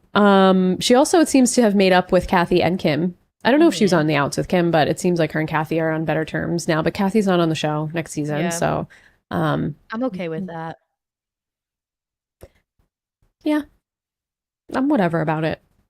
I just don't need, like, we know that their family has drama, and like it's kind of like, obviously not to the degree of Teresa and Melissa, but I would say it's to that degree. It just hasn't played out as publicly. Well, that's the thing, is like we haven't had to watch it as much. Yeah. Like you could seek it out, and I'm sure that like the hostility and hatred has reached the same level before. It's just that like we haven't had 11 seasons in a row of them hating each other. And so like I just don't need it to return to. Yeah. And I also think that Kyle has been really strategic with what she talks about on the show, because she's really been like the mouthpiece. And I think she's put Kim in a position where she's totally discredited Kim because of her addiction issues. And she's been able to make her seem like, oh, you're the bad sister because you're an addict, which is terrible. And I support Kim 100%.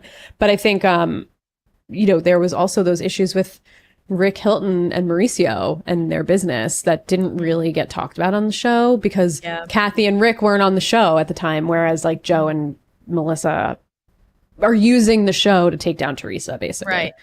Right. Yeah. So, yeah. I'm okay Speaking with of them, do you hear the rumor that they're all back? Fuck off. I swear to God. I swear. That was also in People, but I read that Andy Cohen said he couldn't confirm that. I couldn't be more annoyed by a sentence that you've told me than that sentence. I know. Personally, I don't think Teresa's going anywhere, because how could you not watch the downfall of Louis? How could you not put the downfall of this crazy person on television for everybody to see? Like, that's a TV goldmine, in my opinion.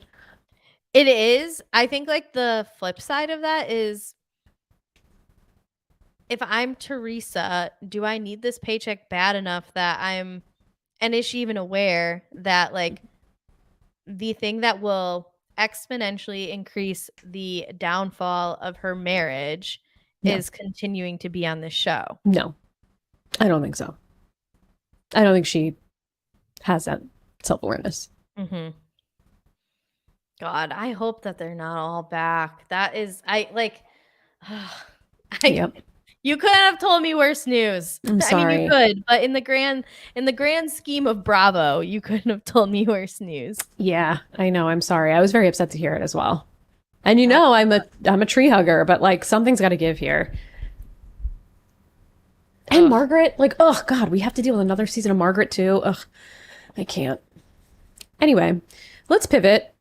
Have you followed any of the rumors about Vanderpump Rules and filming? And have you seen the boots on the ground everywhere they are? It's like we're getting the season playing out live in front of us. Yes. So it seems like the Toms are back together. I don't think they were ever really apart. They were apart because Tom was filming Stars on Mars and the other Tom was being his most extra self touring. Yeah. I think that there was like a distance between them. Yeah. But I mean, it's also probably due to the fact that obviously a lot of people are mad with Sandoval, but I don't think anyone's really like high on Schwartz right now either. And that even if Schwartz did want to distance himself, like who does he have then? I think the only way it would work is if Jax came back, which I'm not advocating for. I don't want Jax back on the show, but I think he would be Tom's new, or like Tom would be his sidekick instead of I don't think Tom Schwartz has main character energy, but I think he would just like be Jax's bestie, and Jax would keep him further away from Sandoval if Jax was on the show. Yeah, which again, I'm not advocating for Jax to come back. Jax has been very loud about being anti-Sandoval. Which, if you have seen the latest, they're all in Tahoe together, aside from Katie and Ariana, which is annoying to me. That Ariana isn't there. I just saw that Katie wasn't. I don't believe that Ariana is there. Mm-hmm. But like, I'm confused personally. And I'm not trying to say like, I believe that reality TV is really real, but like the way that they were going in for 6 months or more on Sandoval every single day on podcasts, on Instagram, making merch about Send It to Daryl, all of these things, which is more Rachel than, did you see she's going by Rachel now officially? Yeah. I just, to go film with him on a cast trip, it's confusing to me, Sheena. It's confusing to me, Lala. It's confusing to me, James Kennedy writing songs about him, saying Sandoval's a liar. Like, what are we doing here? I wonder if, and I'm not saying that this is true or anything, but I wonder if they're like staying in two different places. Like, maybe they're not all in one house together, or you have like the two camps, and they do travel separately. I know Lala and Sheena traveled with Allie and James. Mm-hmm. Also, it looks like Graham the dog is there with them. Have you seen that? Which is Raquel's dog. Has James been taking care of her dog while she's I don't know. I don't know. There's a dog there, and it looks like Graham. How does Graham get more TV airtime than Charlie? I need Charlie back in the season. Seriously, did Charlie sign on? I don't know. Yeah, I like Charlie a lot. Same. I don't know. Still no word on Rachel, whether she's filming or not filming. I think they said she's in, but we don't know when she's going to appear, but she hasn't filmed with them yet. Yeah. I don't know. I'm just like, are we really getting a Sandoval like redemption season? I can't imagine the producers would try to do that. Like, they're not that dumb. I don't want it to be, okay, we'll film with Tom, but we're not filming with Raquel. Because, like, just don't do that. Yeah. Don't do that. It's more on Tom than it is on her. I understand, like, the betrayal of the friendships and everything, and, like, that she's kind of a little bit of a scary person. But at least she went off for a really long time and is seemingly maybe trying to better herself, whereas Tom just, what did he do? Go on tour and make jokes about it and, like... Right. I don't know. Right. Never make a real apology in his entire life? No. Yeah. I don't know. Yeah, it'll be interesting to see how it plays out in terms of like filming with people, because I know one of the things that someone picked up was like Sheena outside yelling at Sandoval. Yeah. So I don't know. Did you see that there are rumors that he and Lisa Vanderpump got into a big fight and security had to separate them? And she like made the cameras stop filming during it. That to me feels... I have been a Lisa stan for quite a while, and I've never seen her yell at anybody. Like, truly yell at someone where the point, like... So unless it's like him yelling at her and security had to take him away, like, I can't imagine... That was on like Dumois or something, so like maybe that's not true, but... Yeah. Supposedly the reason is because the pump sign is at Tom Tom now. Oh, yes, I did. And it is there. Apparently people are taking pictures of it. Mm-hmm. I don't know. Maybe they'll try and get it. Like, I also heard that he might be getting bought out of Schwartz and Sandy's. Good. Yeah. Buy him out of the fucking show. Seriously. I want this to be the downfall of Tom Sandoval. Mm-hmm. Wait. Oh, sorry. I just... Yeah. And Schwartz. Both of them. But, I saw a picture maybe on Reddit of like Sandoval a year ago and Sandoval now, and he looks like a Backstreet Boy. He's dressing crazy. Oh, I wasn't even meaning that. I was like, what does a Backstreet Boy look like in 2023? Like a bowl haircut. It's like he's wearing literal outfits from like 1998. No, I meant like maybe the things he's putting in his body that it like, as he's not a good person, he has made shitty decisions. However, like, if there's someone who probably needs to maybe take a 3 to 4 month hiatus in a mental health facility, yeah, it's this guy. Some sort of rehab facility, like, he doesn't look good. No. Well, I remember when he was on Howie Mandel's podcast, he was like, oh, I've been sober for like 3 days now. And I'm like, whoa, dude.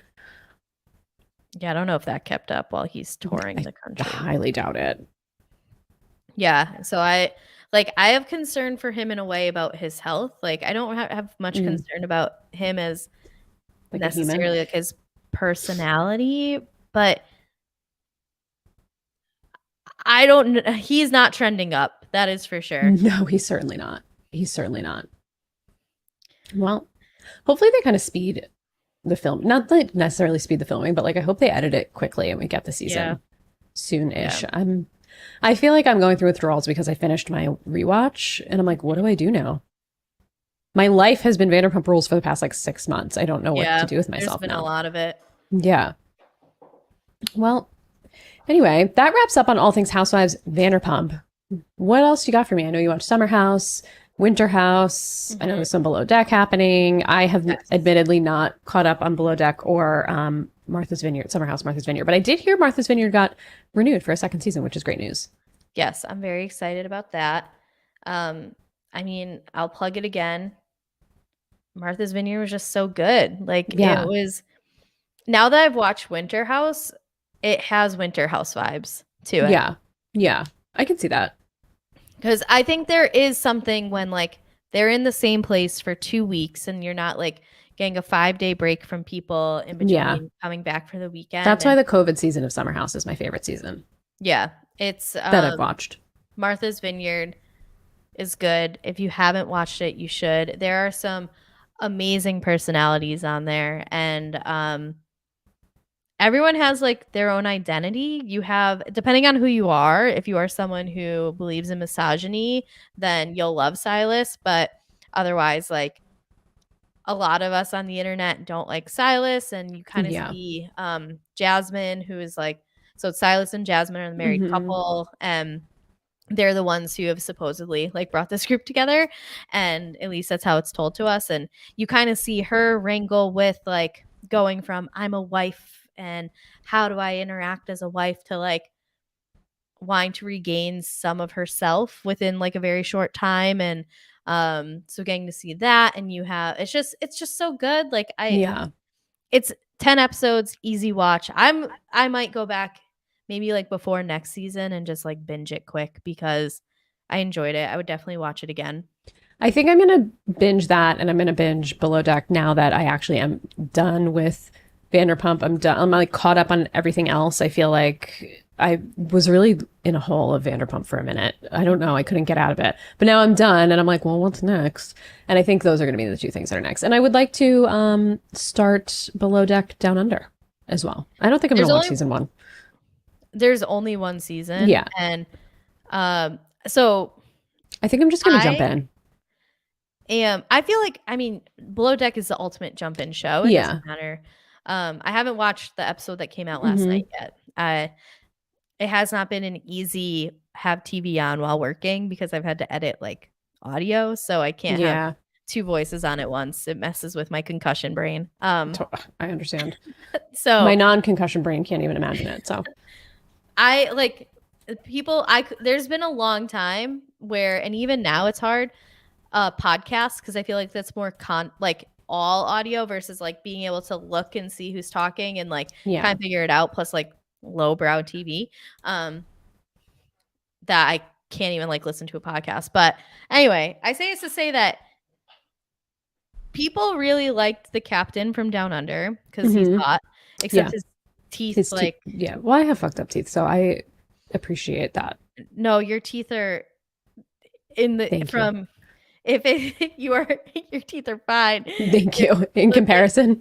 Look at his and you'll be like, oh, I feel great about my teeth. But I love Aisha a lot. Yeah, I like Aisha too. She's probably like one of my top 3 just like recurring characters on Below Deck. Yeah. And so they're the 2 that are back from season 1. And she was Chief Sue last season. I'm assuming she will be this season. Yeah. So that's very exciting. I'm excited to watch that. Are you going to watch Sailing Yacht? I would like to.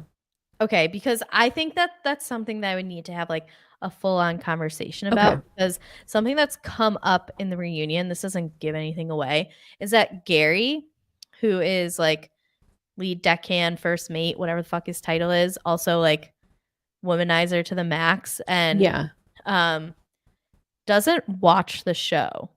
And so I hate when people are on the show and don't watch the show. This was a big Sheena Shea thing for a while, and it's just, and Teresa Giudice doesn't watch the show. Yeah. Drives me crazy. Yeah, especially because Gary's behavior can be deemed as problematic. Actually, what's kind of funny was like through this season, he, in his pursuits, seemed to like keep wanting more out of a relationship, and like the producers at the end were like, she's been telling you all season that she doesn't want anything serious. And he was like, what? And then they like cut to like 8 different times where she was like, nah, dog, I just want to like get drunk and have sex. And like for him to not watch watch himself, and other castmates were like, we have an opportunity that not a lot of people get where we can like grow because we're able to go back and watch and see how our like not just watch ourselves, but then see people react to us in their confessionals and talk freely, like, and we can become better people. And the fact that you don't do that is crazy to me. But yeah, this season, I didn't even think that they were going to be having a reunion. So the fact that the first reunion came out and there's another one next week is it's virtual, surprising. I assume. Yeah. Okay. Yeah, I'm going to catch up. It's on my list of things. I've like been debating. I can't decide what I want to do next. So maybe that'll be the next thing. But I do want to talk to you about Summer House. Yeah, let's talk about it. I came into your conversation about Summer House saying I watched one episode and one episode only until I went and like binged the whole series, which happened to be the episode that Carl proposed to Lindsay and Danielle lost her goddamn mind. And I was like, this bitch is crazy. Yeah. Okay, I have done a 180. No, you haven't. I'm team No, Danielle. you haven't. I'm team No, Danielle. you're not. No, you're not. I do not defend Danielle's actions or like I don't defend how she reacted to it. I don't think that it was appropriate in the slightest. I will not defend that, but I understand why she reacted the way she did, and I don't necessarily blame her for feeling that way. I don't think her actions were okay, but I think her feelings were incredibly justified because Danielle is loyal to a fucking fault. She stood up for like when even earlier in that season when Kyle's like Carl showed up coked out and Danielle's at the other end of the table being like, shut the fuck up. That's my best friend. And just like she went time and time again to Lindsay being like, I just need you to show up for me. Like you don't show up for me. I show up for you. I've always showed up for you. I'm not getting what I need out of you right now. Cause like I'm having some hard times in my relationship and you never ask. And like, it's all about you. And I feel like she got a fucking wine glass thrown at her in the season before because she was trying to like ride for women and be like, I think that Danielle, that was like the icing on the cake to her is like these people who were my 2 best friends, for Carl to tell as many people as he did to get all these people to fly in or whatever and to not be able to tell me ahead of time is the action that she saw that they don't value me in the way that I value them. And so again, saying that I don't defend her actions. I don't think how she handled herself that night was justified, but I understand the emotions because I feel like Lavelle and I actually got into an argument about this because he finally decided to watch like pay attention, and it just so happened the episode where Danielle flipped out at the thing and he's like, are you like, this bitch is crazy? And I was like, I see a lot of myself in Danielle. He's like, you would not do that. I'm like, I agree, I probably wouldn't do that, but I feel like I've gotten past it. However, younger Kari would get very disappointed in people who did not meet like not my requirements for friendships, but like my expectations for friendship. And so I can understand that. That is, I'm team Danielle in this whole ordeal. I don't know. I'm not, but I understand what you're saying. And I feel like younger Katie was kind of the same way in the sense that, like, if my friends were not in a good place with people, I wouldn't be in a good place with those people out of like support and loyalty for my friends. But my friends weren't doing the same for me. So eventually I was just like, fuck it. Like, I'm not like hanging out with these people or like building friendships with these people because of you, but you guys aren't giving me the same back. So I understand that. So I've been like the Danielle in that situation, but I do feel like she did undermine their relationship kind of a lot. And like Carl did tell her, I'm looking at rings, and then she screamed into a pillow. So it's not like she really gave him, and I don't really like Carl that much, and I don't really like Lindsay that much, but I just feel like she never really gave them room to like include her without being judgmental and like a little weird about their relationship.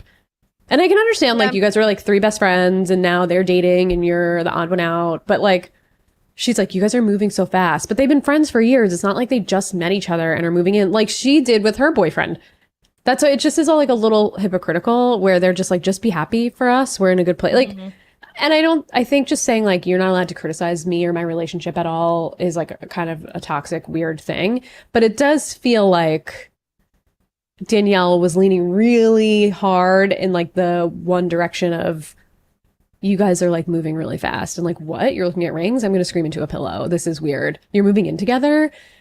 I'm not included in it. It's like, it got weird. Yeah. No, I think you just said something, which is like, I don't think Danielle explained it well, but I feel like the actions were happening and she was not that she needs to be a part of the conversation in terms of like, do you think we should be moving in together? Do you think that we should be doing these things? But I think is at least how it seemed, it was portrayed that like Carl and Lindsay operated, I don't know if they've changed, as like, see us progress through our relationship in like a daily photo on Instagram. And that like, they are very PR relationships to me. Like, I don't find them to be genuine people at all. I hate their relationship. Like, me too. I hate them. They are so fucking annoying. Yes, I totally agree. That first scene where they were like in costumes being like, babe, oh, babe. I was like, I'm going to actually jump off my roof right now rather than watch this show. It's horrible. Yes. Their relationship is beyond annoying to me. I think for Danielle, it got to a point where if she was saying like all of your other relationships, like you would talk to me about what's going on, and she was an observer as opposed to like being on the inside, and that was different. And so, I mean, obviously, like all relationships change and evolve and or devolve, if that's a word. And so being able to accept that can be tough. Especially for someone like Danielle, who again, like this loyalty that she has for people and this care she has for people is, if she cares about you, like she fucking cares about you. And so there was things like when she screamed into the pillow. It's weirdo behavior. Maybe not great, but I think that it was more like that was I can't really defend the action as much as it is.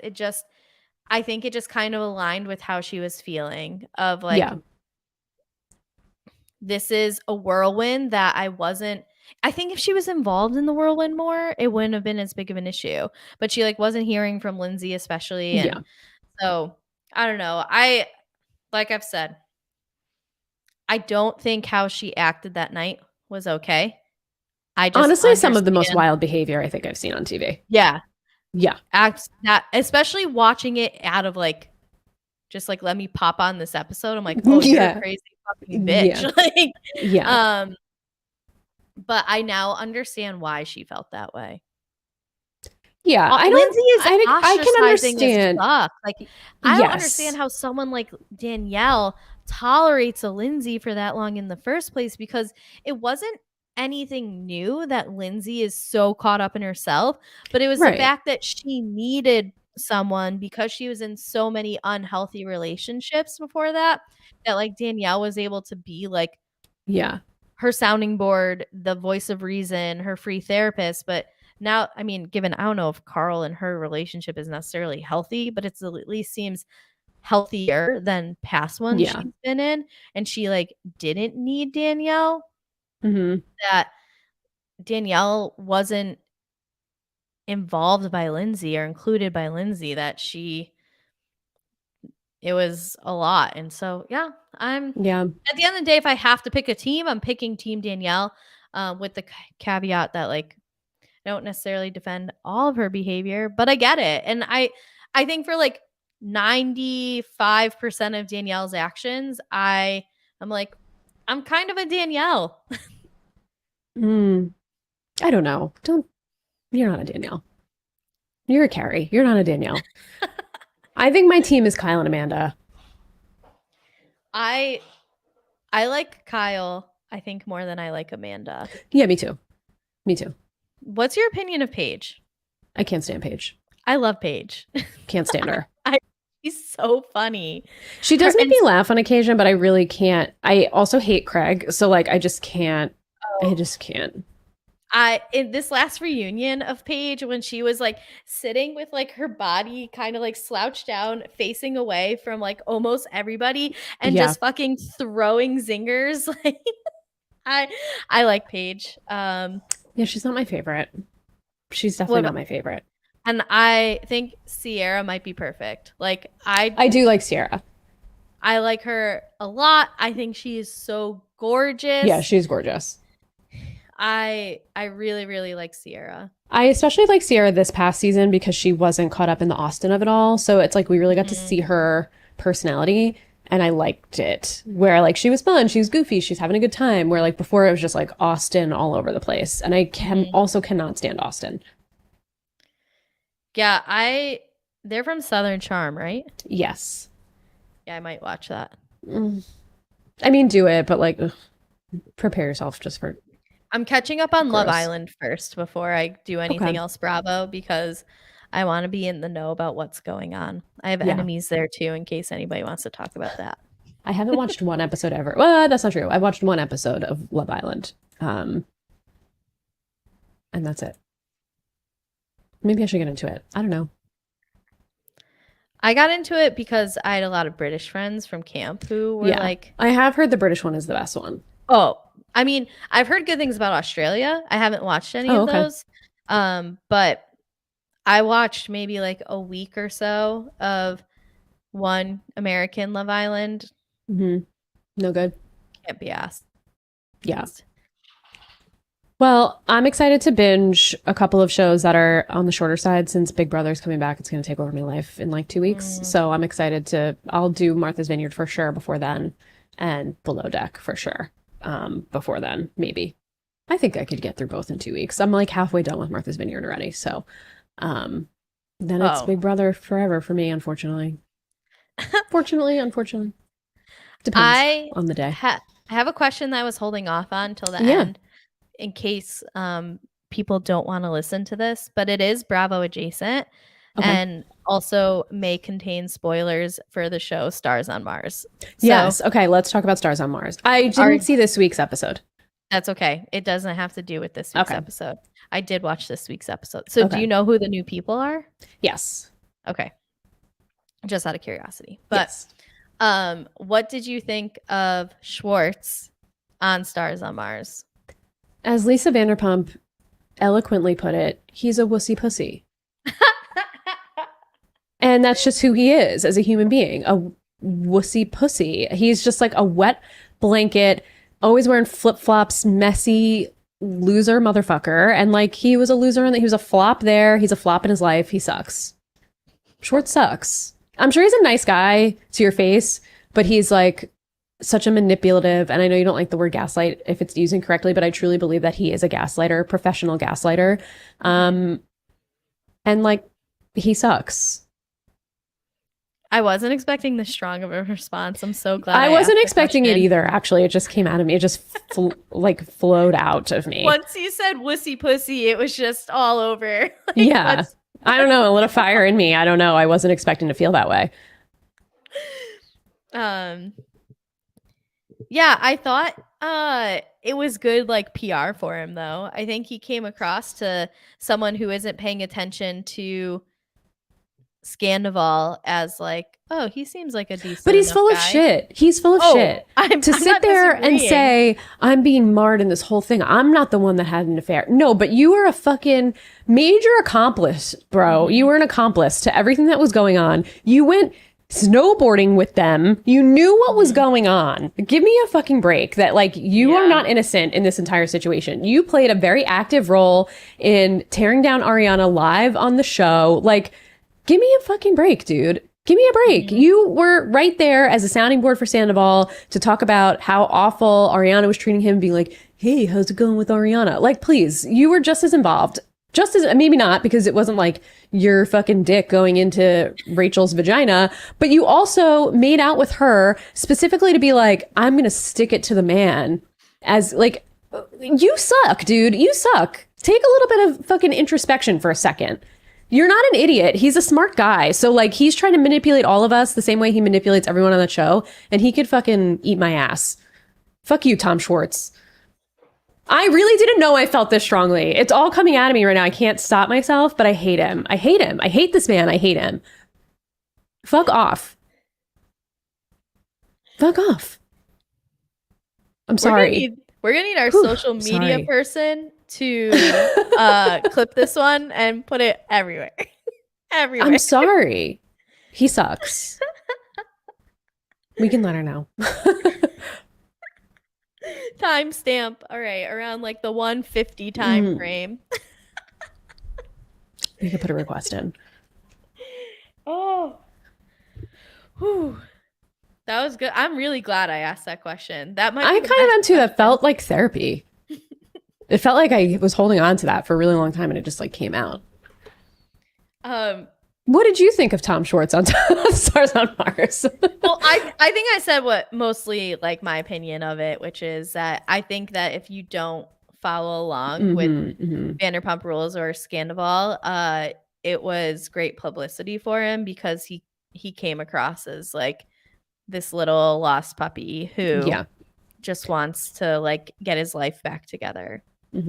I'm holding back from going in again, but I'm not going to do it anymore. I'm not saying I believe that. I think that I know you don't.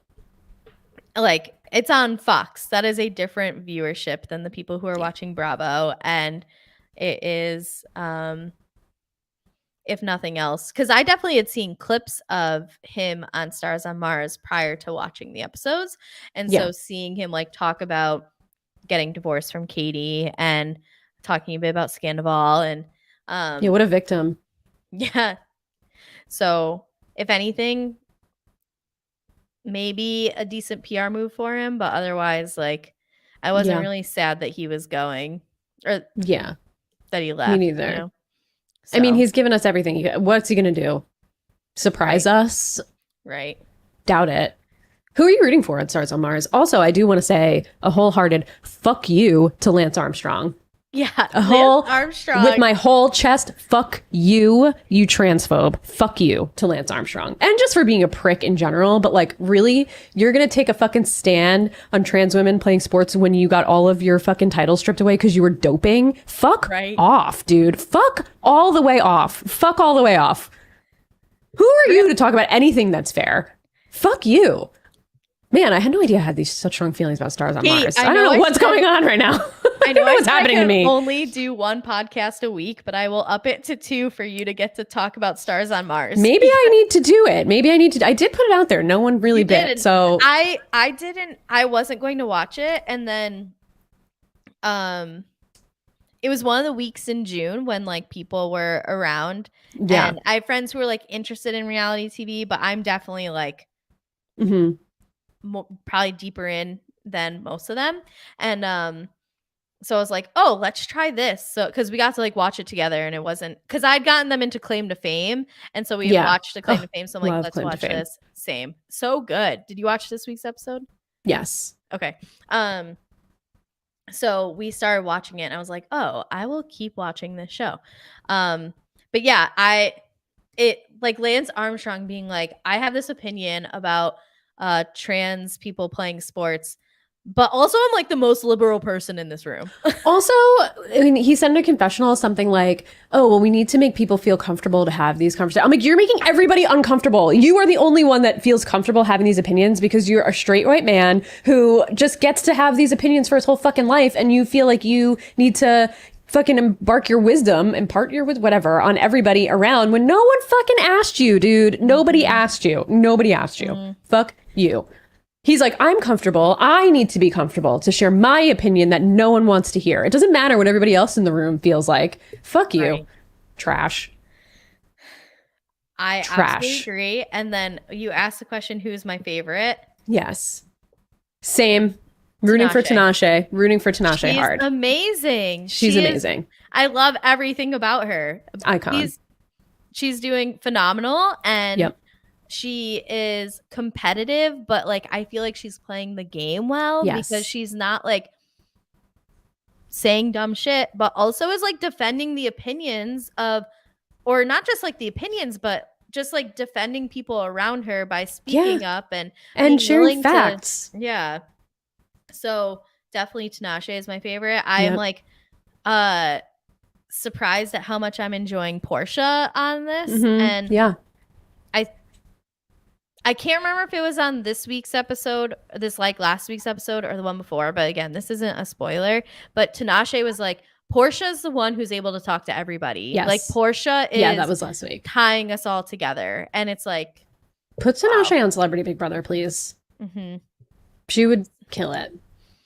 And I mean, Marshawn Lynch just makes me laugh. Me too. He really, really cracks me up. He's so funny. Anything he does, he makes me laugh. And I also love Richard Sherman as like, I mean, maybe I should, I don't know. Is he problematic? I don't know. I know he's like been arrested for things, but I don't know. I think is it bad for me to say? Okay. I like Richard Sherman. I mean, that's not great. But yeah, I'm sad that he and Marshawn Lynch were broken up.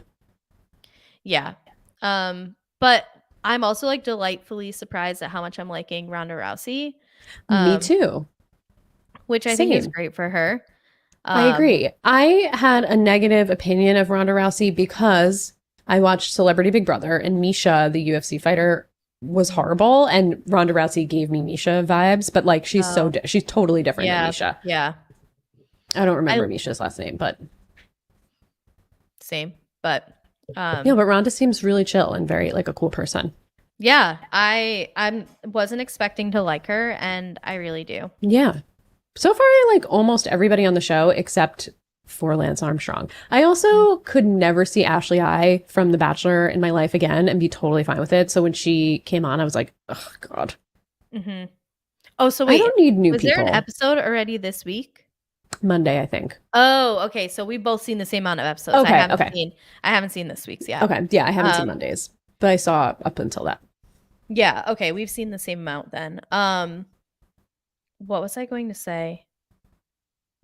Shit. Well, I thought it was funny that like Paul Pierce came in and was like, fuck Ariel. Yeah, I know. That was, yeah. he like did not hold back. No. But I'm liking the show. It's kind of good. Yeah. It's stupid as hell, but it's like good. Reality TV. Way worse. Beyond the Edge. Haven't seen it. It's horrible. I didn't watch the whole thing. I watched part of it. I'm currently watching both The Big D and Temptation Island. So okay. Well, there's worse reality TV. That makes one of us. They were on Peacock and it was just like, all right, well, they're just starting. Let me watch them. I don't think I will go back and watch. I watched like the OG Temptation Island. Me too. Back in like the early 2000s. Yeah. Lavelle has tried to say that like it's on the Mount Rushmore of reality TV shows, and I was like, I don't know about that, Lavelle. You've never had a worse opinion in your life than the OG one. I mean, it was iconic for its time. It still is kind of iconic, but it's, I don't know. No, I would not say it's on the Mount Rushmore. No, absolutely not. No. So, yeah, I'm enjoying Stars on Mars. Claim to Fame, phenomenal right now. I'm like, because I'm doing so much stuff where I just like can have the TV on while you're ripping through it. I'm I'm impressed. Watching TV right now. Absolutely. But it can't be like real TV. It just has to be Yeah. reality TV. So. Well, I have a feeling we're going to get a lot more reality TV in our lives because everybody's on strike. So we're about to eat even more. As long as it's good, you know what I mean? Like, or like so bad that it's good. I'm okay with like so bad that it's good. Put out 4 seasons a year of Claim to Fame. And I love Claims to Fame. I love it. I love it. No notes. I love it. I love everything about it. It's so good. And season 1, by the way, for anybody who just came in because I saw that viral clip of the first elimination on this season, season 1 is just as good, if not better, than this season. So season go 1 binge it. Is different. It is different. I feel like as a viewer, we knew a lot more of way more the celebrities like up front than we did. And there's no spoilers for season 1. So if you haven't watched if you haven't watched season 1 of Claim to Fame, bye. But see you next time. There's no Simone Biles' sister in season 2. Right. Where they I think honestly the closest was Neil deGrasse Tyson. Oh yeah, his son. Yeah. So but also just like the dynamics are different, like very different in season 1 and season 2. And I'm gonna talk like very spoiler season 1 right now. This has been my like conversation point about season 1, in that I think LC got away with something that helped her so much. Not in a bad way at all. But the first thing that happens is 2 truths and a lie, right? So I think this is not fact checked, but I'm kind of confident I'm right here. Elsie was the only one who gave a family relative who was not the same gender as her actual relative. So her lie was that it was her father. Yeah. So many people were stuck thinking that male. It's a male relative, and that was something that helped her so much remain. She's an icon. Hidden in terms of her identity, because everyone was thinking man. Yeah. And then to find out in the last episode that I think like she got away with 2 lies kind of in that 2 truths and a lie, because she said it was her father, and everyone was thinking expert gameplay. I support it entirely. Yeah. So I just want to put that out there, that if you ever were to rewatch it, I got to rewatch it with my friends a couple of weeks ago. I think that was very beneficial to her. Yeah. But she was still taking away from anything she did. She was phenomenal. And when rewatching her pound those bugs to beat Piper in the last challenge, at that point I'm like, she's won. Like there's no way she hasn't won this game. She just ate 5 bugs in less than like 30 seconds to win this. Also, like, Kiki, are you giving her money? Because like I know it feels like she really has to earn her dollar out here. I know, right? It's crazy.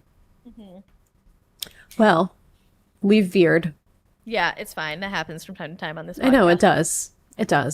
We remain on reality TV though, which is typical when we veer. So no, that is true. That's true. Anything else that we should cover here in our off-topic section? No, I don't think so. I think I've said all the off-topic things I need to say. All right. Well, it was great catching up about Housewives and all of the other things non-Housewives related. We can start to close out. Where can people find you, Kari? What are you up to?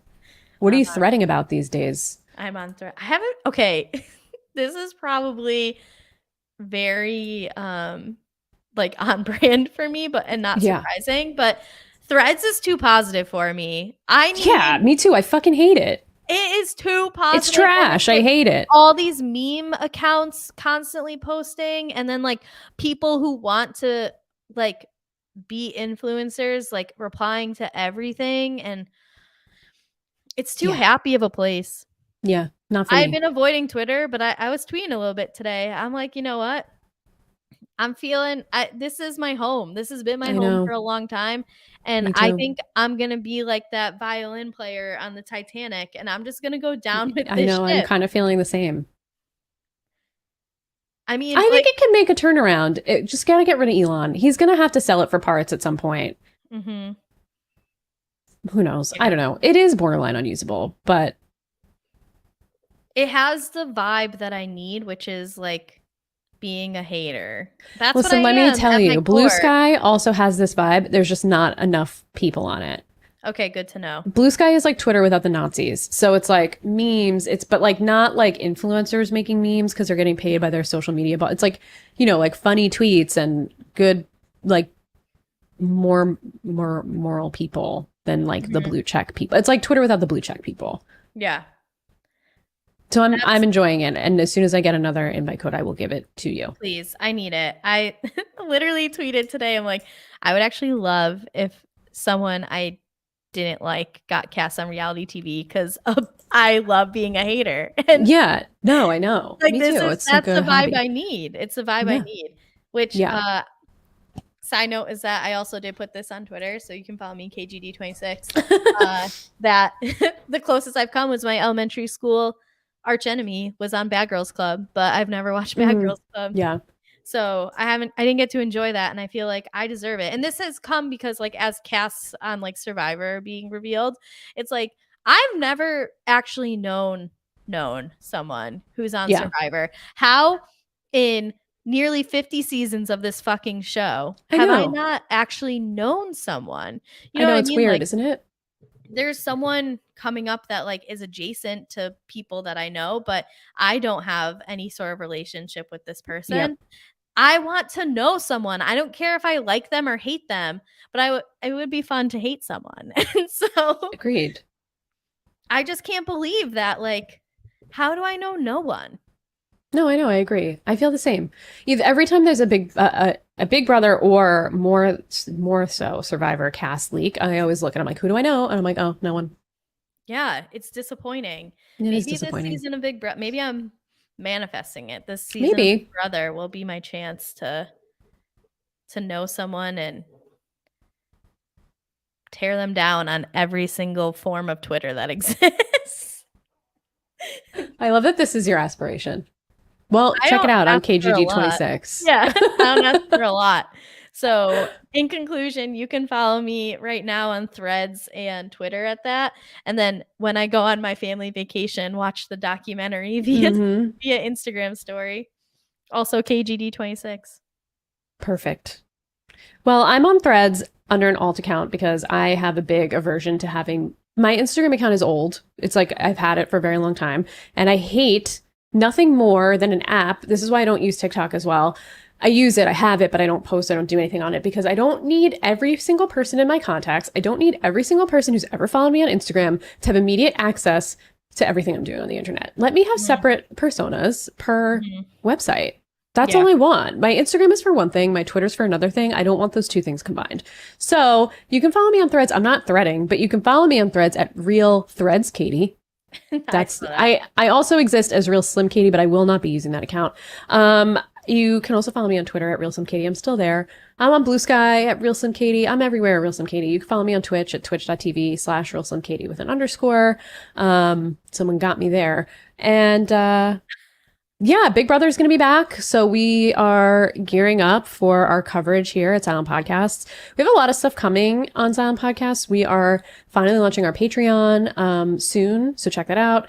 We're going to coincide with the Big Brother season. So there's plenty happening there. Isaiah's doing a ton of Big Brother off-season coverage. We have Project Runway All-Stars coverage being managed by, covered by Gia and Naomi and Nicole.